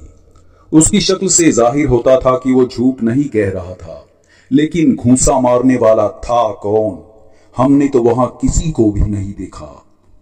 मैंने एक पल सोचा, फिर गंभीर स्वर में बोला, चलो अब निकलो यहां से, मोमबत्ती जलने दो और बाहर दरवाजे में ताला डाल दो। मैं गंभीर होना तो नहीं चाहता था, पर अनायास ही मेरी सारी शोखी गायब हो गई थी। तेजी से मैं द्वार की ओर बढ़ा ही था कि मेरे कदम फर्श से उखड़ गए। एकदम मुंह के बल गिरा था मैं। वो तो गनीमत थी कि ऐन मौके पर अपने हाथ फर्श पर टिका दिए थे मैंने, इसीलिए मुंह टूटने जैसी कोई नौबत नहीं आई। क्या हुआ साहब? उठते उठते मेरे कानों में बहादुर की आवाज गूंजी। मैंने गौर से बहादुर की ओर देखा। वो मुझसे काफी दूर था। मेरे गिरने में उसकी कोई शरारत नहीं थी। दरअसल द्वार की ओर बढ़ते मेरे पांव में किसी की टांग आ फंसी थी, या शायद किसी ने जानबूझकर अड़ंगी मारकर मुझे गिराया था। पर वो शख्स यकीनन बहादुर नहीं था। तो फिर यहां कौन है जिसने ऐसी शरारत की है? सोचते हुए मैंने दूसरे कमरे में प्रवेश किया था। अब हम उस कमरे में आ गए जिसमें बहादुर ने मेरे सोने का इंतजाम किया था। आतिशदान में आग भड़क रही थी और कमरा खूब गर्म हो गया था।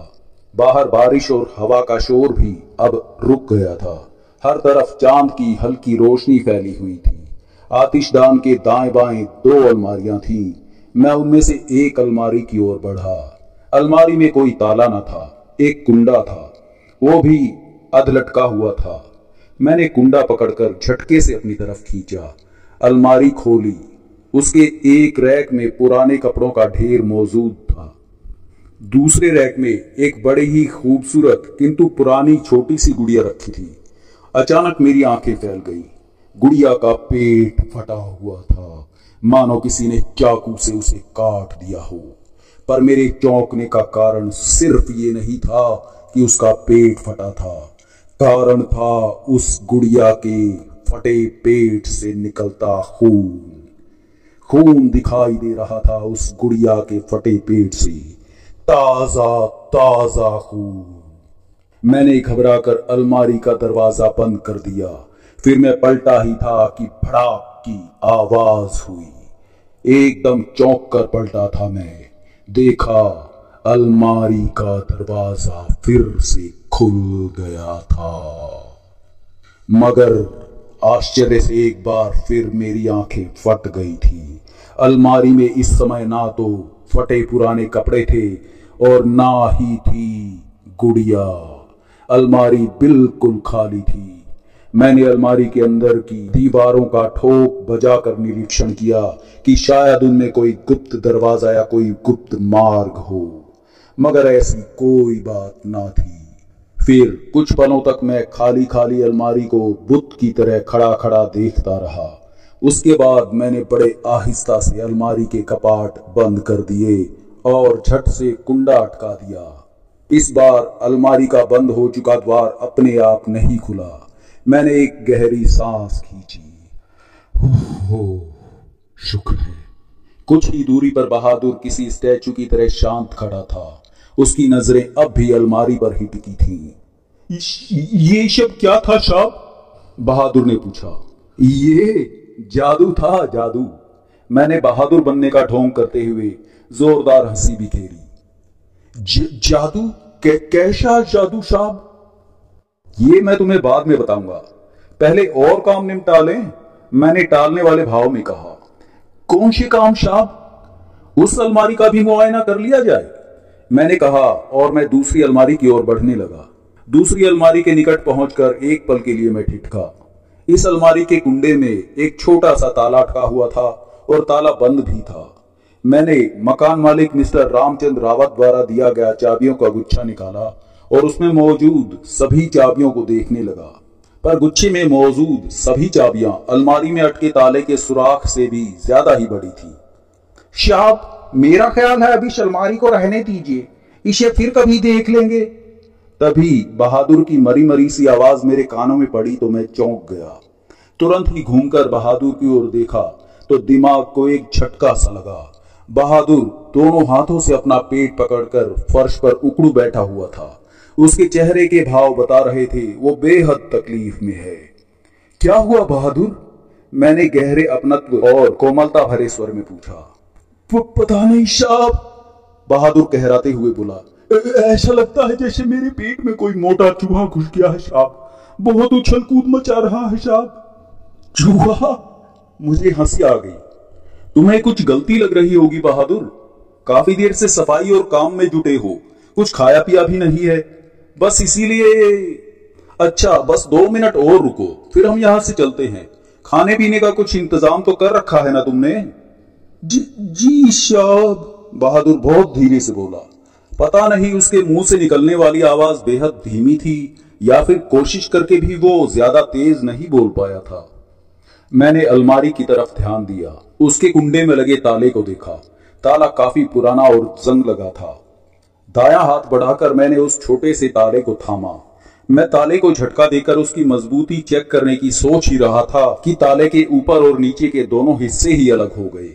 उस समय मैंने यही सोचा था, ताला ज्यादा ही जर्जर हो रहा था, इसीलिए जंग की वजह से शायद हाथ लगते ही उसके स्प्रिंग और बेयरिंग टूट गए होंगे।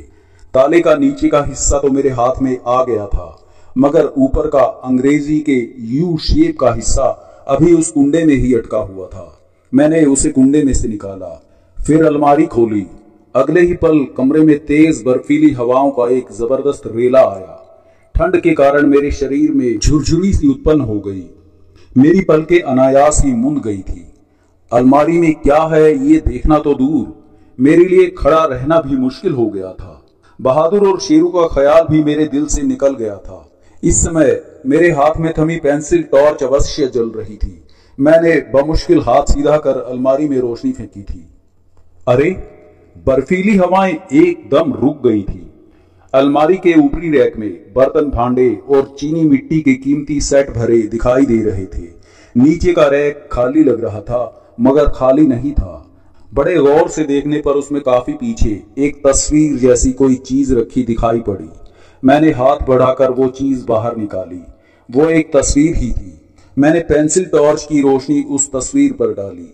अगले ही पल मैं चौंक गया। तस्वीर 15-16 साल के लड़के की थी और उस लड़के को मैं जानता था। उसे मैंने पहले भी देखा था, बल्कि उससे मिल भी चुका था। वो तस्वीर थी जमाल पाशा की, उसी जमाल पाशा की तस्वीर जिसने मुझे मिस्टर रामचंद्र रावत के घर तक जाने का सीधा और आसान रास्ता बताया था। मेरी आंखों के सामने जमाल पाशा का चेहरा और उसकी बातें कानों में कौंध गई। मेरे अब्बा एक जादूगर ही थे। अपना जादू दिखाने के लिए वो समुद्री जहाजों से दूर देशों की यात्रा करते रहते थे। बरसों पहले एक बार जब वो यात्रा से लौटे तो रहने के लिए इसी भूथा बंगले में रहने को चले आए थे।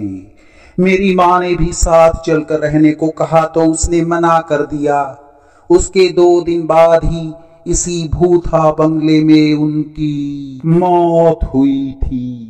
रावत साहब भी ये बात जानते हैं। मेरी माँ का कहना है कि वहां किसी औरत के साथ रह रहे थे। कई दिन बाद बंगले में उनकी सड़ी गली लाश पाई गई थी, पर उनके साथ रहने वाली औरत का कभी कुछ पता नहीं चला। अभी मैं तस्वीर देख रहा था कि अचानक एक और झटका सा लगा मुझे। तस्वीर बदल रही थी और धीरे धीरे से जमाल पाशा का चेहरा गायब हो गया। अब तस्वीर में एक खूबसूरत नौजवान दिखाई दे रहा था। एक ऐसा नौजवान जो नाविकों जैसी पोशाक में था, पर उसके सर पे अंग्रेज जादूगरों जैसा हैट था। मैंने तस्वीर वापस अलमारी में रख दी और अलमारी बंद कर दी।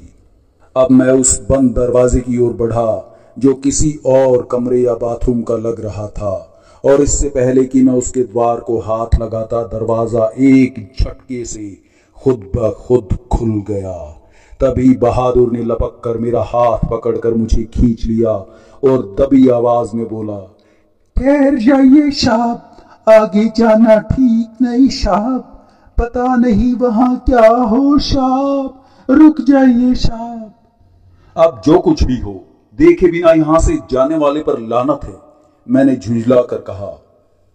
ये ख्याल भी मेरे दिल में आ रहा था कि अपराधियों की कितने अनोखे अनोखे हथकंडे तो मैं देख ही चुका हूं, उनकी अनगिनत कहानियां भी पढ़ चुका हूं, उनसे निपटने का तरीका भी मुझे आता है, फिर डरने की क्या बात है, मैंने सोचा और फिर उस कमरे में झांकने का निश्चय कर लिया।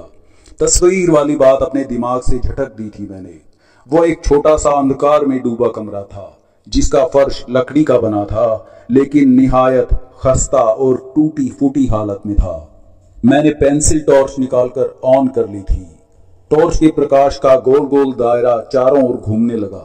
उसी प्रकाश में मैंने देखा एक कोने में बड़े बड़े बॉक्स थे जो धूल से अटे पड़े थे। करीब ही एक खिड़की नजर आई जिसके पट ना जाने कब से बंद पड़े थे, क्योंकि उन पर मकड़ियों ने अपने जाले बना रखे थे। यकायक वो दरवाजा जिसे गुजरकर हम इस कमरे में आए थे एक धमाके के साथ बंद हो गया। बहादुर के कंठ से भयावह चीख निकल गई और वो दीवानों की तरह बंद दरवाजे से जोर आजमाइश करने लगा, मगर दरवाजा इस कदर सख्ती से बंद था कि बहादुर की ताकत का भी उस पर कोई असर ना हुआ। बहादुर के बारे में मैं पहले ही बता चुका हूं कि वो मजबूत इरादों का लोह पुरुष नौजवान था जिसने भयभीत होना कभी सीखा ही नहीं था। लेकिन अब आज उसकी हालत पानी में भीगे उस चूहे जैसी थी जिसे पिंजरे में बंद कर दिया गया हो। अचानक मेरी पेंसिल टॉर्च अपने आप बुझ गई। पिंजरे में और भी घुप अंधेरा छा गया और ऐसा मालूम पड़ा जैसे कोई भटकता हुआ आदमी हमारे आस पास घूम रहा हो। वो कमरा हमारे लिए पिंजरा ही तो बन गया था। मैंने पेंसिल टॉर्च जलाने की बार बार कोशिश की, मगर टॉर्च ना जली। ये भी मैंने अच्छी तरह जांच लिया कि टॉर्च ऑन है। किंतु उसके बल्ब से कोई रोशनी नहीं निकल रही थी, जबकि मुझे अच्छी तरह याद था कि मैंने उसमें बढ़िया कंपनी के बिल्कुल नए सेल डालने के बाद अभी तक उसका कोई खास इस्तेमाल नहीं किया था। पर तभी मेरे दिमाग में आया कि कहीं टॉर्च का बल्ब फ्यूज ना हो गया हो। शायद यही हुआ होगा। अपने दिल को तसल्ली देने के लिए मैंने सोचा। फिर मैंने बहादुर को आवाज दी। बहादुर, कहाँ हो तुम? मैंने ऊंची आवाज में पुकारा था। उसने कम कपाती आवाज में जवाब दिया, दरवाजे के पास खड़ा हूं साहब, आपने टॉर्च क्यों बुझा दी साहब? मैंने नहीं बुझाई है, शायद टॉर्च का बल्ब फ्यूज हो गया है, मैंने कहा। उसी समय एक धक्के के साथ दरवाजा खुल गया और बहादुर लुढ़कता हुआ मेरे कदमों में आ गिरा। मैंने शीघ्रता पूर्वक उसे सहारा देकर उठाया। तभी मेरी पेंसिल टॉर्च यकबायक फिर से जल उठी थी। प्रकाश का गोल दायरा सीधे बहादुर के मुंह पे पड़ा था। साहब, आप तो कह रहे थे टॉर्च का बल्ब फ्यूज हो गया है।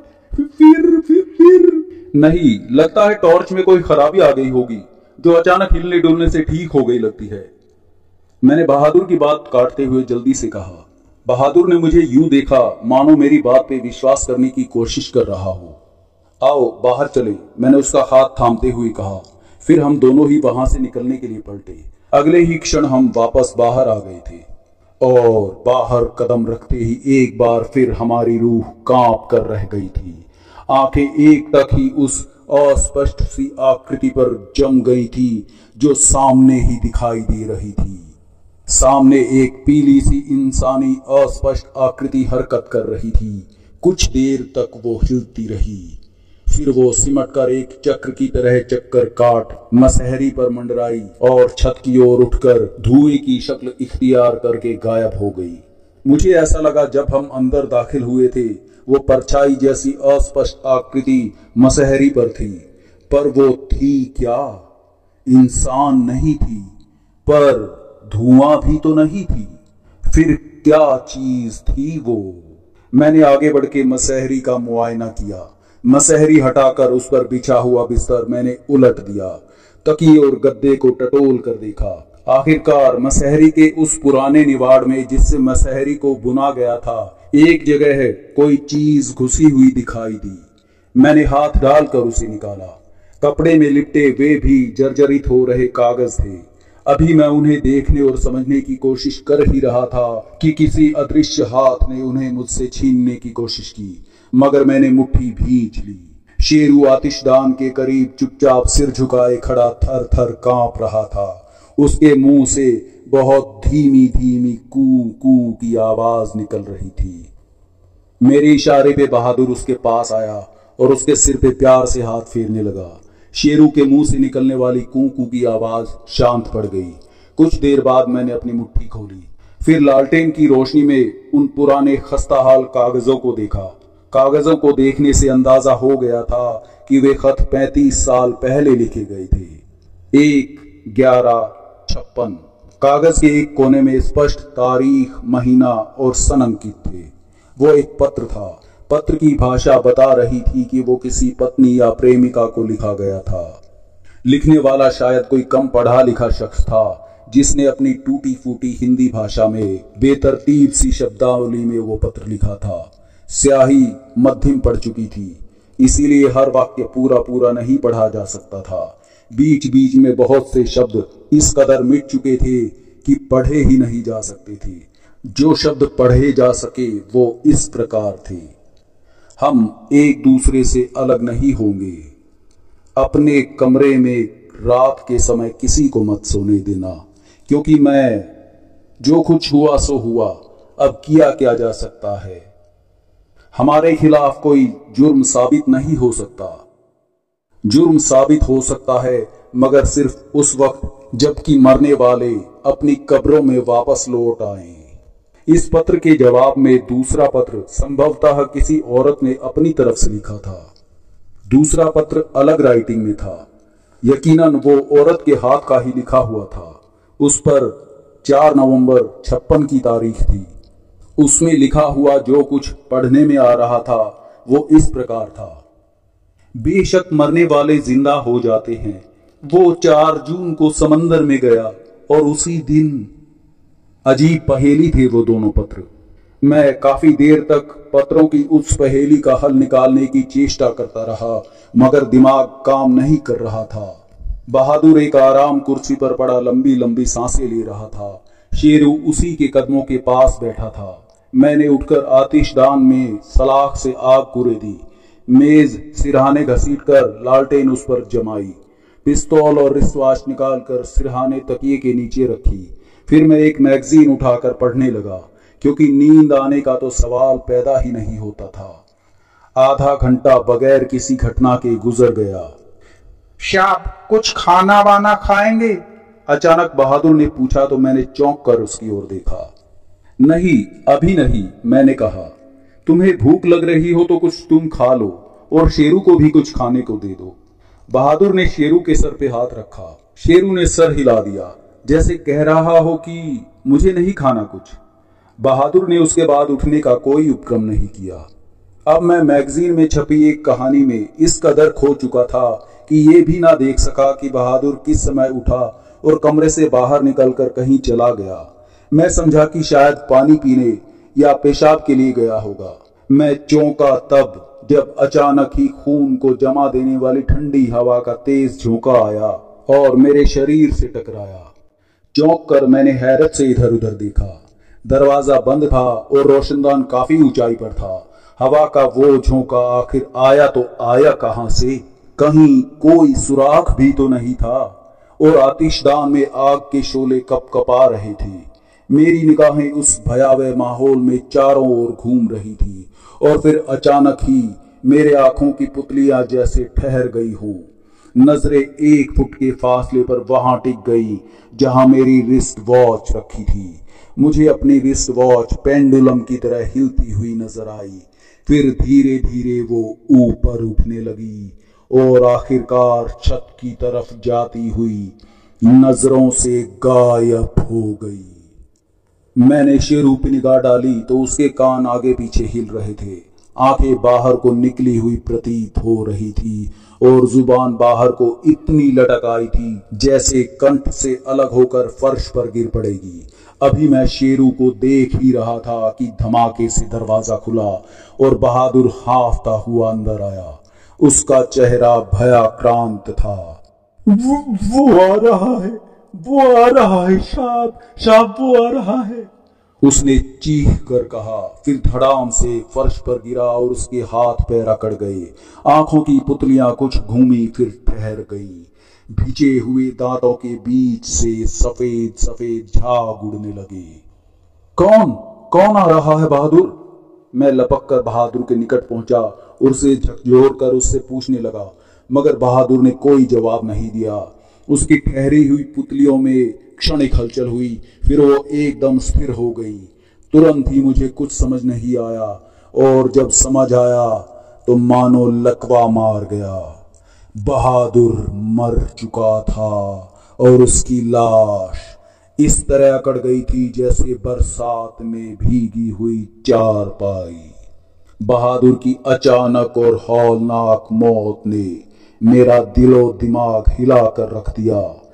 कुछ समझ में नहीं आ रहा था कि उस जैसा अड़ियल जवान अचानक ही ऐसे कैसे मौत के हाथों में समा सकता है। पर यह हकीकत थी कि वो मेरे सामने मरा पड़ा था। मैंने मसहरी पर से कंबल उठाया और बहादुर की लाश पे डाल दिया। अब मैं और मेरा कुत्ता शेरू दुष्ट आत्माओं के रहमो करम पर थे। बहादुर को खो बैठने का एहसास इतना तकलीफ देह और दिलो दिमाग को शॉक्ड कर देने वाला था जिसको शब्दों में बयान कर पाना संभव नहीं है। बहादुर के दोस्ताने और स्वामी भक्ति की पूर्ति करना किसी भी तरह संभव नहीं था। मैंने पिस्तौल हाथ में ले ली और आने वाले शख्स का इंतजार करने लगा, मगर कोई नहीं आया। मैं देर तक आतिशदान के पास खड़ा रहा। शेरू लगातार हांफे जा रहा था। अब उसके मुंह से भी लार बहने लगी थी। मैंने उसे पुचकार कर अपने पास बुलाना चाहा, लेकिन उसने मेरी एक ना सुनी और मुझे लगा कि उसने मुझे पहचाना ही नहीं है। अजीबो गरीब घटनाओं और बहादुर की मौत से परेशान मैं कुछ सोचना चाहता था। इस भूथा बंगले में रहूं या ना रहूं, फिर से फैसला करना चाहता था। इसीलिए फिर से मैं सहरी में लेट गया और दिमाग से सारी बातें छटक के मैगजीन के पन्ने पलटने लगा। समय की रफ्तार जैसे थम कर रह गई थी। मुझे ऐसा महसूस हो रहा था जैसे मैं इस मकान में बहुत अरसे से कैद हूं और जब तक शरीर से प्राण अलग नहीं हो जाएंगे यहां से आजाद नहीं हो सकता। मैगजीन के अक्षर धूमिल पड़ गए थे और उस धुंधलाहट में एकाएक एक साए की शक्ल उभर पड़ी। मेरा कलेजा उछलकर कंठ में आ फंसा। साया मानो मैगजीन से निकलकर ऊपर उठता चला गया था। वो एक इंसानी ढांचा था जिसके बदन पे जरा भी मांस नहीं था। कंकाल था, सिर्फ कंकाल था वो। उसका आकार फर्श से छत तक लंबा हो गया था। अब वो मेरे बिल्कुल करीब ही खड़ा था और उसकी खोपड़ी में आंखों के स्थान पे खाली गड्ढे नहीं थे बल्कि दहकते हुए शोलों जैसी आंखें मुझे घूर रही थी। मैंने चीखने की कोशिश की मगर आवाज ना निकली। लगा कि गला एकदम खुश्क हो गया है और उसमें कांटे से उग गए हैं। अलबत्ता मेरे होशो हवास जरूर अभी तक बरकरार थे। कमरे में अंधेरा बढ़ता जा रहा था। मैंने गर्दन घुमाकर देखा। मेज पर रखी हुई लालटेन की बत्ती धीरे धीरे नीची होती जा रही थी, जैसे उसमें तेल खत्म हो रहा हो। आतिशदान की ओर निगाह गई तो आग का भी यही हाल था। वहां भी अब पहले की सी गर्मी दिखाई नहीं दे रही थी। अंगारे बुझे बुझे से दिखने लगे थे। कोयले ठंडे पड़ चुके थे। जगह जगह राख जमा दिख रही थी। उस भयावह अंधेरे में दिख रहे उस इंसानी ढांचे की आंखें खूब चमक रही थी। एक पल के लिए मेरे सारे शरीर में झुरझुरी सी दौड़ गई। फिर अनायास मेरे मुंह से चीख भरा स्वर निकल गया, भाग जा यहां से, भाग जा यहां से। मुझे डराने की कोशिश मत कर। मैं तेरी इन खुराफातों से डरने वाला नहीं हूं। अपनी ही आवाज ने मुझे बड़ा हौसला दिया। भय के भावों पर कुछ हद तक काबू पा लिया मैंने। रगों में जम चुका खून फिर गर्म होने लगा। अब मैंने फिर से महसूस किया कि मैं हरकत कर सकता हूं। मेरा शरीर हरकत कर सकता है। मैं हिलडुल सकता हूं, मैं बैठ सकता हूं, खड़ा भी हो सकता हूं। मैं झपटकर मसहरी से निकलकर बाहर की तरफ कूदा और लपककर दरवाजे की तरफ बढ़कर मैंने दरवाजा खोल दिया। दरवाजा खुलते ही ठंडी हवा का झोंका मेरे बदन से टकराया तो ठंड के कारण शरीर के रोंगटे एकदम खड़े हो गए। सामने ही आसमान में चांद चमक रहा था। चांद की रोशनी का दायरा कमरे में घुस आया था। मैंने देखा बाहर सड़क पार लाइट पोल पर बत्तियां जल रही थी और आसमान पर चांद भी अपनी पूरी रोशनी बिखेर रहा था। वातावरण में चारों ओर सन्नाटा व्याप्त था। वर्षा के चिन्ह अब आसमान पर दिखाई नहीं दे रहे थे। अलबत्ता सर्द हवाओं के तेज झोंके जिस्म को ठंडा करके सारे बदन में कंपकपी दौड़ा रहे थे। जाने अनजाने मैंने उस इंसानी ढांचे की ओर से मुंह घुमा लिया था और फिर लगा कि वो गायब भी हो गया है। मैंने निगाह चारों ओर घुमाकर देखा। मुझे वो कहीं भी दिखाई नहीं दिया। कमरे में चंद्रमा की रोशनी की चमक दरवाजे तक ही थी और अंदर उस रोशनी ने कोई उजाला नहीं किया था। अंदर अब भी घना अंधेरा था और उस अंधेरे में मेरी आंखें बहुत अच्छी तरह कुछ नहीं देख पा रही थी। पर यह फिर भी मुझे अच्छी तरह मालूम हो गया था कि वो इंसानी ढांचा अब उस कमरे में नहीं था। कमरे में इतना ज्यादा अंधेरा पता नहीं क्यों था। ठंड के कारण मेरा बदन अब तक कांप रहा था। इसीलिए मैंने कमरे का दरवाजा फिर से बंद किया।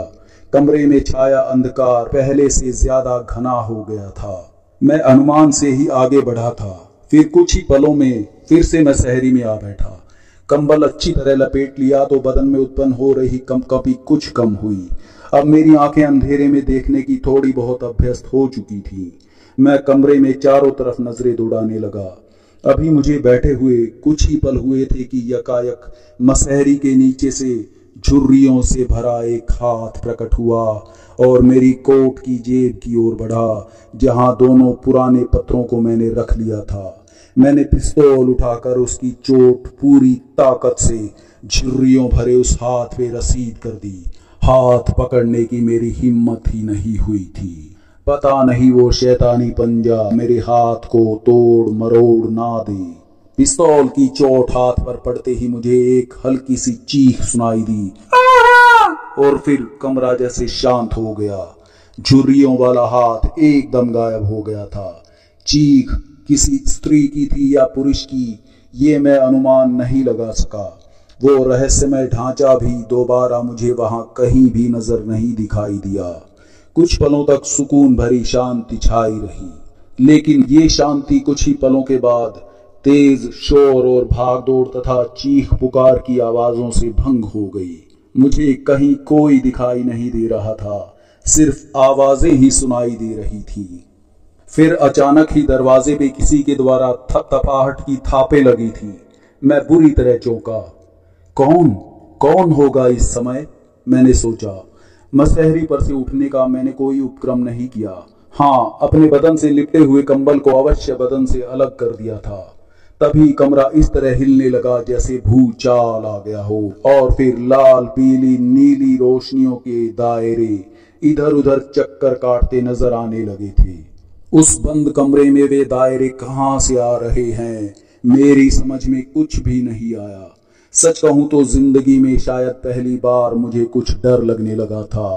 मेरी नजरें चारों तरफ घूमी तो दीवार के साथ ठहरी हुई कुर्सी दिखाई दी। दीवार के साथ लगी हुई आरामदेह कुर्सी अब हरकत करने लगी थी और अपने स्थान से उठने लगी थी। कुर्सी मेरे नजदीक आकर रुक गई, जैसे किसी ने उठाकर उसे वहां रख दिया हो। फिर करिश्माई ढंग से देखते ही देखते उस कुर्सी पे एक जवान और खूबसूरत औरत की आकृति छलक उठी। उसकी खूबसूरत सुराहीदार गर्दन और नाजुक कंधे आवरणहीन थे, अलबत्ता शेष जिस्म ढीले ढाले मगर कीमती लिबास से ढका था। औरत का चेहरा हुस्न का अपने आप में एक अद्भुत नमूना था। वो हुस्न परी मेरी उपस्थिति से बिल्कुल बेखबर खुले दरवाजे की ओर इस तरह देख रही थी जैसे कोई आने वाला हो, जैसे उसे किसी के आने का इंतजार हो। मेरे दिल की धड़कन तेज हो गई और मैं सिमट के एक कोने में जाके खड़ा हो गया। उस हुस्न परी का बेपनाह हुस्न और उसका रूमानी अंदाज मुझे दावत दे रहा था कि आओ, आगे बढ़ो और मुझे अपनी बाहों में भर लो। मगर इस भूतहा बंगले में अजीबोगरीब घटनाओं का सामना कर चुकने के बाद मैं जरूरत से ज्यादा ही सतर्क हो उठा था और मुझे लग रहा था कि उस हुस्न परी के चेहरे के पीछे कोई भयानक चुड़ैल छिपी है।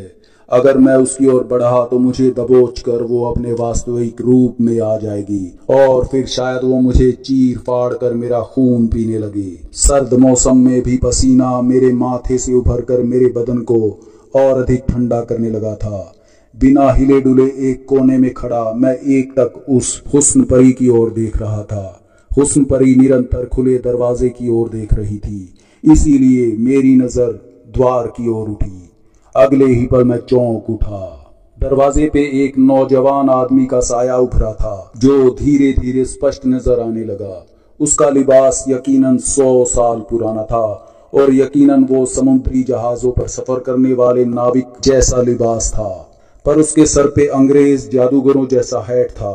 कमर में एक मयान लटक रही थी जिसमें निसंदेह एक खूबसूरत तलवार थी।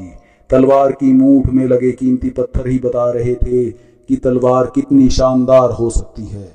द्वार पर खड़े उस नौजवान की शक्ल बिल्कुल साफ नजर नहीं आ रही थी, पर जैसे ही वो एक कदम आगे बढ़ा मैं बुरी तरह चौंक पड़ा। उसका चेहरा देखते ही मेरी आंखें फट पड़ी थी। वो वही था, वही जिसकी तस्वीर मैं थोड़ी देर पहले ही देख चुका था। बल्कि उस तस्वीर में पहले मैंने किशोर उम्र के जमाल पाशा को देखा था। बाद में वही तस्वीर एक नौजवान की तस्वीर बन गई थी और वो नौजवान यही तो था जो कि द्वार पे नजर आ रहा था। वो नौजवान एक एक कदम आगे बढ़ाते हुए कुर्सी पे आके बैठ गया। एकाएक पत्थर से बुत सा हो गया था मैं। आंखों के सामने बार बार जमाल पाशा का चेहरा नाच रहा था और सामने दिख रहे नौजवान साये की शक्ल के साथ गड़मड़ हो रहा था। नौजवान साया कुर्सी पर बैठी औरत से चंद कदमों की दूरी पर था और मेरी निगाहें उस पर टिकी हुई थी। उस नौजवान का साया कुर्सी पर बैठी औरत के नजदीक पहुंचा तो एक बार फिर मुझे झटका सा लगा। हुस्न परी की कुर्सी के ठीक पीछे फिर वही कंकाल जैसा इंसानी ढांचा मौजूद दिखाई पड़ रहा था, जो फर्श से छत तक लंबा दिखा था और जिसे मैंने थोड़ी देर पहले ही देखा था। इस समय उस ढांचे का मुंह खुला हुआ था और उसके खुले मुंह के बीच बड़े बड़े दांत दिखाई दे रहे थे, जिनमें खून जैसा लाल लाल रंग लगा दिखाई दे रहा था, बल्कि शायद वो खून ही था। नौजवान साया जैसे ही कुर्सी के करीब पहुंचा, कुर्सी पर बैठी वो हुस्न परी उठकर खड़ी हो गई और देखते देखते दोनों एक दूसरे के आगोश में बंध गए और उनके साए किसी फिरकनी की तरह घूमते हुए नाचने लगे थे। पहले धीरे धीरे, फिर वे तेज, बहुत तेज नाचने लगे थे, इतनी तेज कि उनके आकार अस्पष्ट होते चले गए। तभी उनके करीब ही मौजूद इंसानी ढांचा अचानक ही उन दोनों प्रेमियों के बीच में आ गया और प्रेमालाप में मग्न नाचते हुए दोनों प्रेमी तत्काल ही अलग अलग हो गए, एक दूसरे से दूर दाएं बाएं जा गिरे। गिरते ही वे बुरी तरह छटपटाने लगे थे। मुझे लगा कि अब शायद मुझे उनके मरने का दृश्य दिखाई देगा, पर ऐसा ना हुआ। जितनी तेजी से वे प्रेमी युगल मर्द और औरत फर्श पर गिरे थे, उतनी ही तेजी से वे उठकर फिर खड़े हुए थे। तभी कमरे में अनेक रंग बिरंगे गोले चमकने लगे। उनकी चमक इतनी तेज थी कि मेरी आंखें चौंधियाने लगी। बड़ी मुश्किल से ही मैं अपनी आंख खुली रख पाया था।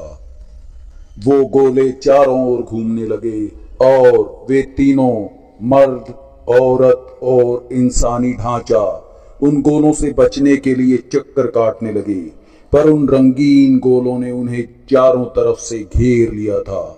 अब वे गोलों के बीच में ही फंसकर घूमने लगे थे। कुछ देर बाद वे तीनों गोलों के बीच में चक्कर काटते काटते उन रंग बिरंगे गोलों में समा गए। फिर मैंने उन गोलों के बीच ही देखा कि मर्द के हाथ में अचानक तलवार चमकने लगी थी। तभी औरत और मर्द दोनों को उस देव सरीखे इंसानी ढांचे ने अपनी पकड़ में ले लिया था और फिर अचानक ही औरत के सीने से खून का फव्वारा छूट पड़ा था। अचानक क्या हुआ जो औरत के सीने से खून का फव्वारा छूट पड़ा था, ये मैं नहीं समझ पाया। गोलों की चमक से चौंधियाती मेरी आंखें सब कुछ साफ साफ नहीं देख पाई थीं। मुझे तो बस ये नजर आया था कि औरत के सीने से खून बह रहा था और वो मर्द अपनी खून से सनी तलवार पर झुका गौर से रक्त रंजित तलवार को देख रहा था। फिर उस अजीबोगरीब ढांचे ने अपने गोश्त रहित कंकाल के दोनों हाथों को एकाएक अपने वजूद से बड़ा करके मर्द और औरत दोनों को अपने में समेट लिया। फिर अचानक ही धुआं धुआं करके वो उड़ने लगा था। सब कुछ धुएं में बदल गया था। अब ना वो मर्द दिखाई दे रहा था, ना ही औरत, और ना ही वो देवकाय लंबा सा इंसानी ढांचा ही दिखाई दे रहा था। वहां सिर्फ धुआं ही दिखाई पड़ रहा था। मगर खास बात ये थी कि वो धुआं काला सफेद या सलेटी कलर का नहीं था। उस धुएं में भी कई रंग थे। काले सफेद के अलावा लाल, पीला, हरा और नीला रंग भी उसमें दिखाई दे रहा था।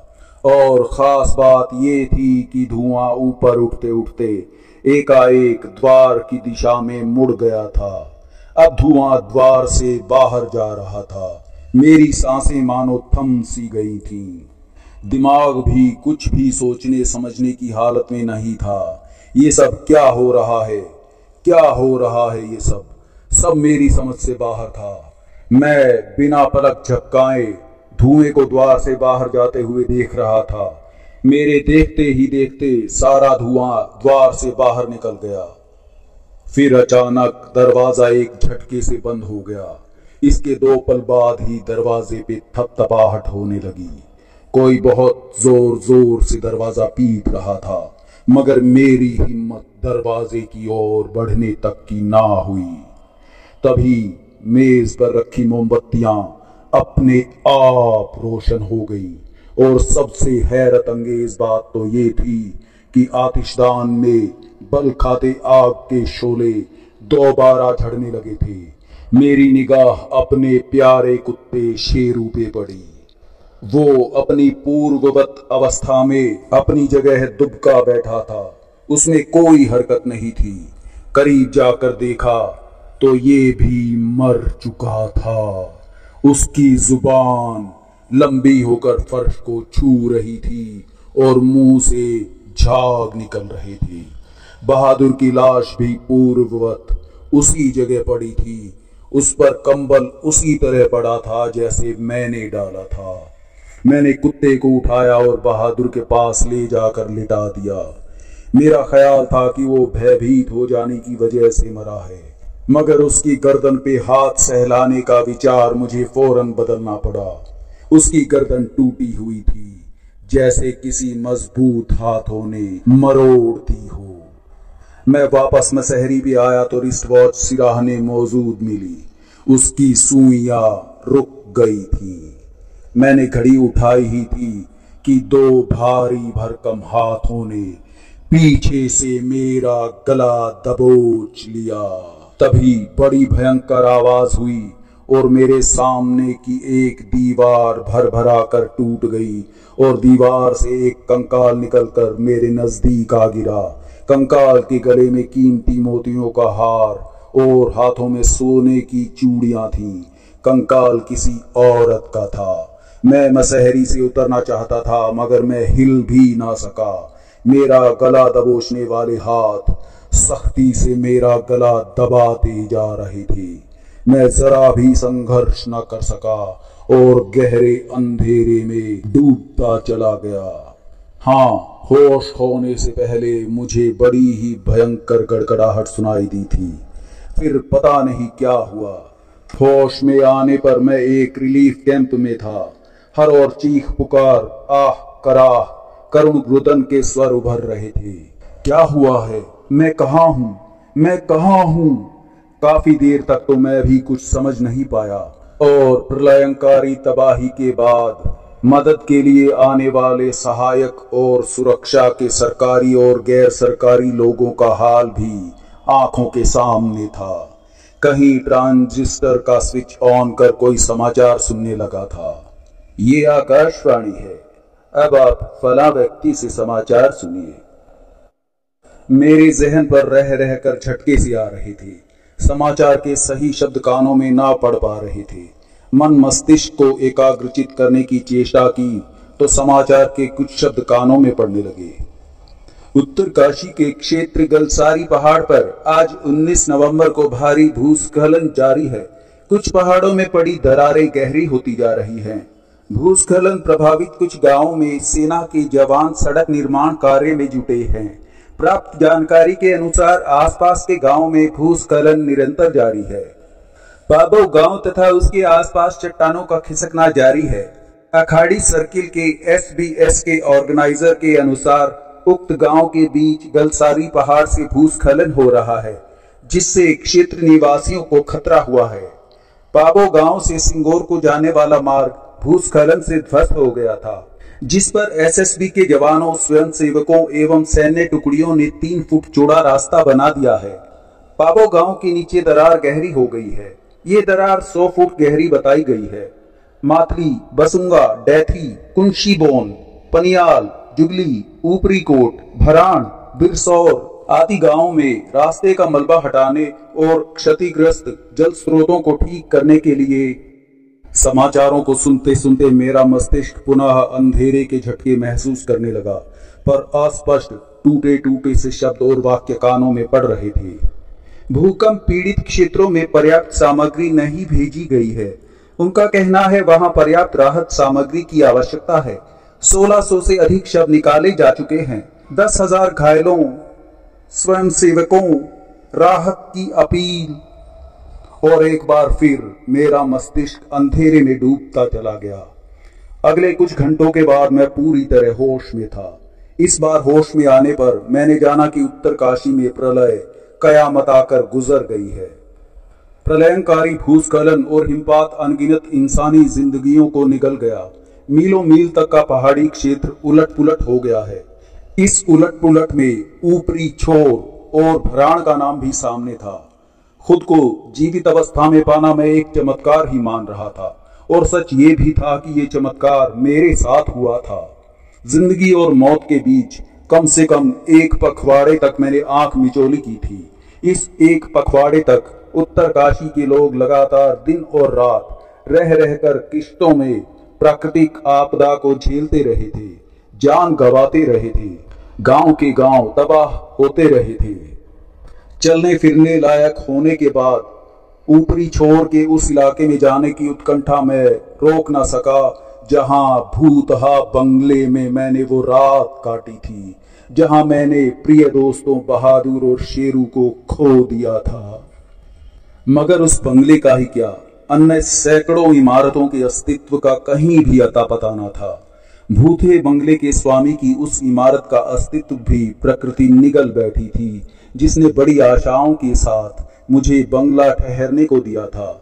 धीरेन्द्र कुमार भटनागर की भी मुझे कुछ खबर न लग सकी। भराण इलाका भी पूरी तरह भूस्खलन की चपेट में आया था, और मैं ये सोचने पे मजबूर हो गया था कि शायद कोई चमत्कारिक अवसर आए और अपने जीवित होने के चमत्कार की तरह मैं धीरेन्द्र कुमार भटनागर के जीवित होने का समाचार पा सकूं। इस उम्मीद में 4 माह से ऊपर का समय गुजर गया, मगर मुझे धीरेन्द्र कुमार भटनागर के बारे में कहीं से कोई समाचार नहीं मिला था। धीरे धीरे मैंने धीरेन्द्र कुमार भटनागर के भी जिंदा मिलने की उम्मीद छोड़ दी। वे दोनों कागज आज भी मेरे पास हैं, जिन्हें झुर्रियों वाले हाथों ने मुझसे छीनने की चेष्टा की थी। उन्हें मैंने बहुत अच्छी तरह संभाल और सहेज के रखा हुआ है। उन कागजों के बीच में जो कुछ है, मैं अक्सर उन्हें निकालकर बार बार पढ़ता हूं कि शायद कभी कुछ समझ में आए, पर आज तक तो कुछ भी समझ में नहीं आया। अपनी आप बीती को अपने मन में ही लिए जी रहा हूं मैं। कभी कभी सोचता हूं कि एक कहानी लिख दूं, पर फिर सोचता हूं कहानी का दी एंड क्या करूंगा मैं। ऐसी आधे अधूरे एंड वाली कहानी पाठक पसंद भी करे या शायद ना करे। और फिर कौन यकीन करेगा उस भूत बंगले के अस्तित्व का, जिसका वजूद भी आज मिट चुका है। उस रात भूत बंगले में मुझ पर गुजरी कहानी पर मुझे नहीं लगता कि कोई किंचित भी यकीन कर सकता है। अगर बहादुर और शेरू की तरह मैं भी उन दुष्ट आत्माओं के हाथों का शिकार हो चुका था, तो सवाल ये उठता है कि मैं आज भी जीवित कैसे हूं। इसका उत्तर मुझे तो यही समझ में आता है कि जब उस दुष्ट आत्मा के हाथ मेरी गर्दन पर पड़े थे, वो वक्त संभवतः ठीक वही वक्त रहा हो जब उत्तरकाशी भूस्खलन और भूकंप की भयंकर चपेट में आया था। पर क्या उस प्राकृतिक आपदा में उन दुष्ट आत्माओं को भी अपनी जान बचाने की चिंता हो आई थी, या उस प्राकृतिक आपदा के कारण ही उन्होंने मुझे चौंक कर छोड़ दिया था और फिर मुझे तलाश ना कर पाई हो। मुझे तो ये भी नहीं पता था कि उस भूत बंगले में एक ही दुष्ट आत्मा थी या एक से अधिक दुष्ट आत्माओं ने उस पर कब्जा कर रखा था। ये भी हो सकता था कि वो भूत बंगला तबाह होने के कारण वो दुष्ट आत्माएं अपना अस्तित्व खो बैठी हों। दैवीय कृपा से मैं बच गया था। जख्मी और सचेत अवस्था में मुझे बचा लिया गया था। बगैर होश में आए हमेशा हमेशा के लिए मौत की अंधेरी घाटियों में खो जाने से पहले कुछ मददगार हाथों ने मुझे बचा लिया था, जो वहां सहायता के लिए पहुंचे थे और मुझ जैसे हजारों लोगों की जिंदगियों को बचाने के कार्य में तेजी से जुट गए थे। वक्त की रफ्तार कितनी तेज है, दिन, महीने और साल कैसे गुजर जाते हैं पता ही नहीं चलता। भूत बंगले में जो रात मैंने बिताई थी वो बरसों बीती बात हो चुकी है, पर आज भी मुझे अक्सर वो सब बातें याद आती हैं तो बुरी तरह झकझोर के रख देती हैं। मुझे बहादुर की याद आ जाती है। अपने प्यारे कुत्ते शेरू की याद आ जाती है। आज दिल्ली में मेरा काफी बड़ा आलीशान मकान है। लेखन के साथ साथ मैंने पब्लिशिंग व्यवसाय में भी कदम रख लिया है। अभी शादी नहीं की है मैंने, पर जल्दी ही कोई अच्छी सी लड़की देखकर कर लूंगा। जिंदगी भर कुंवारा रहने का मेरा कोई इरादा नहीं है, पर घर के कामकाज के लिए मुझे एक नौकरानी तथा बाहरी कामों के लिए एक नौकर की जरूरत बड़े अरसे से महसूस हो रही थी। मैंने कई लोगों से इस बारे में जिक्र कर रखा था। एक दिन मेरे मित्र व मेरठ के प्रसिद्ध प्रकाशक मनीष जैन का फोन आया। सुनो यार, उसने कहा, तुमने कहा था तुम्हें खाना बनाने, कपड़े धोने और घर की सफाई आदि के लिए एक नौकरानी चाहिए। हाँ, मैंने स्वीकार किया। और बाहर के कामों के लिए एक समझदार नौकर भी चाहिए, मनीष जैन ने आगे कहा। हाँ भाई हाँ, मैंने तुरंत हाँ कहा। तुम्हारी नजर में है क्या कोई? मेरे पास जो पैकिंग का काम करता है अख्तर, उसे तो तुम जानते ही हो। उसका एक दूर का रिश्तेदार नौजवान और उसकी बीवी हैं, जो तुम्हारे सारे काम बखूबी कर सकते हैं। रहने के लिए उन्हें आलीशान मकान में ही कोई छोटा सा कोना दे देना। खैर, उसकी कोई दिक्कत नहीं है। मैंने बैक साइड में 3-4 छोटे छोटे सर्वेंट क्वार्टर्स बनवा रखे हैं, उनके लिए वही बहुत होंगे, मैंने कहा। तो ठीक है भाई, भेज दूं ना उन्हें? भेज दो। फिर फोन पर मनीष जैन द्वारा वहीं पास खड़े किसी शख्स से कुछ बातचीत करने का स्वर उभरा। उसके बाद मनीष मुझसे संबोधित हुआ। तो ठीक है, तो फिर आज शाम 4 बजे तक ये दोनों मियाँ बीवी तुम्हारे यहाँ पहुंच जाएंगे भाई। मैं इन्हें अभी यहाँ से रवाना कर रहा हूँ। वो तो ठीक है, पर मैं उन्हें पहचानूंगा कैसे? उनके नाम पहचान कुछ तो मालूम हो। अरे यार, जब ये तुम्हारे यहाँ दिल्ली पहुंच जाएं, फोन पर मुझसे बात करा लेना। और हाँ, मैं तुम्हारे ईमेल पे उनकी ताजा खींची हुई फोटो स्कैन करा के भेज देता हूँ। और हाँ, एक बात और, इन दोनों मियाँ बीबी के नाम जमाल पाशा और हुस्न बानो हैं। ठीक है, फिर मैं बाद में बात करता हूँ, कहकर मनीष जैन ने फोन काट दिया। मैं रिसीवर रखने ही लगा था कि दिमाग को एक झटका सा लगा। जमाल पाशा, ये नाम कुछ जाना पहचाना सा लगा था मुझे, पर तुरंत ही कुछ याद नहीं आया। 4 के बाद जब 5 फिर 6 बज गए तो मैंने मनीष जैन को फोन किया और मजाकिया अंदाज में बोला, अरे भाई, कहाँ रह गए तुम्हारे गोगिया पाशा और उसकी जोरू? और कहते कहते मुझे अचानक ही झटका सा लगा था। मुझे याद आ गया था कि मैंने जमाल पाशा नाम पहले कहाँ सुना था। तभी कानों में मनीष जैन का स्वर उभरा। अरे क्यों भाई, पहुंचे नहीं क्या अभी तक? अरे पहुंचे होते तो क्या मैं तुम्हें फोन कर रहा होता? पर अख्तर उसी समय उनके साथ रोडवेज बस अड्डे गया था और दिल्ली जाने वाली बस में चढ़ा आया था। दिल्ली आनंद पर्वत या कश्मीरी गेट बस अड्डे तक तो उन्हें 12-1 बजे तक पहुंच जाना चाहिए था भाई। तुम्हारे घर तक पहुंचने के लिए 2 घंटे बहुत थे। 4 बजे तो मैंने ज्यादा ही कह दिया था। उन्हें तो तुम्हारे पास 2 बजे तक ही पहुंच जाना चाहिए था। पर अभी तक तो वे यहाँ नहीं आए यार। पता नहीं भाई क्या बात है। उनके पास कोई मोबाइल वगैरह भी तो नहीं है जो कांटेक्ट किया जा सके। खैर, हो सकता है दिल्ली में किसी रिश्तेदार के यहाँ चले गए हों और आज वहीं रुके और शायद कल आए। मैं कल तुम्हें फोन करूंगा। और ठीक है भाई, मनीष ने कहा और मैंने संपर्क विच्छेद कर दिया। उसके बाद मैं इंटरनेट पर बैठकर अपनी ईमेल आदि चेक करने की सोच ही रहा था कि मेरे मोबाइल की रिंग बज उठी। मैंने स्क्रीन पे नाम पढ़ा। मनीष जैन का फोन आया था। कॉल पुश करके मैंने मोबाइल कान से लगाया। हाँ मनीष, क्या हुआ? कुछ पता चला जमाल पाशा और उसकी बीवी का? हाँ भाई, मनीष जैन की आवाज जरा ठहरी हुई सी थी। कहाँ है वो दोनों? मैंने पूछा। अरे टीवी ऑन करो, स्टार न्यूज में उन्हीं के बारे में दिखाया जा रहा है। आनंद पर्वत पे एक ट्रक से कुचलकर वो दोनों मर गए हैं यार। आनंद फानन में मैंने टीवी ऑन किया और टीवी पर उन दोनों की शक्लें देखकर तो मैं एकदम भौचक्का सा रह गया।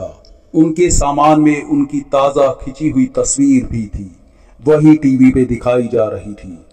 तस्वीर में पुरुष के हाथ में गिटार था और स्त्री ने एक काली बिल्ली अपनी बाहों में संभाल कर पकड़ी हुई थी।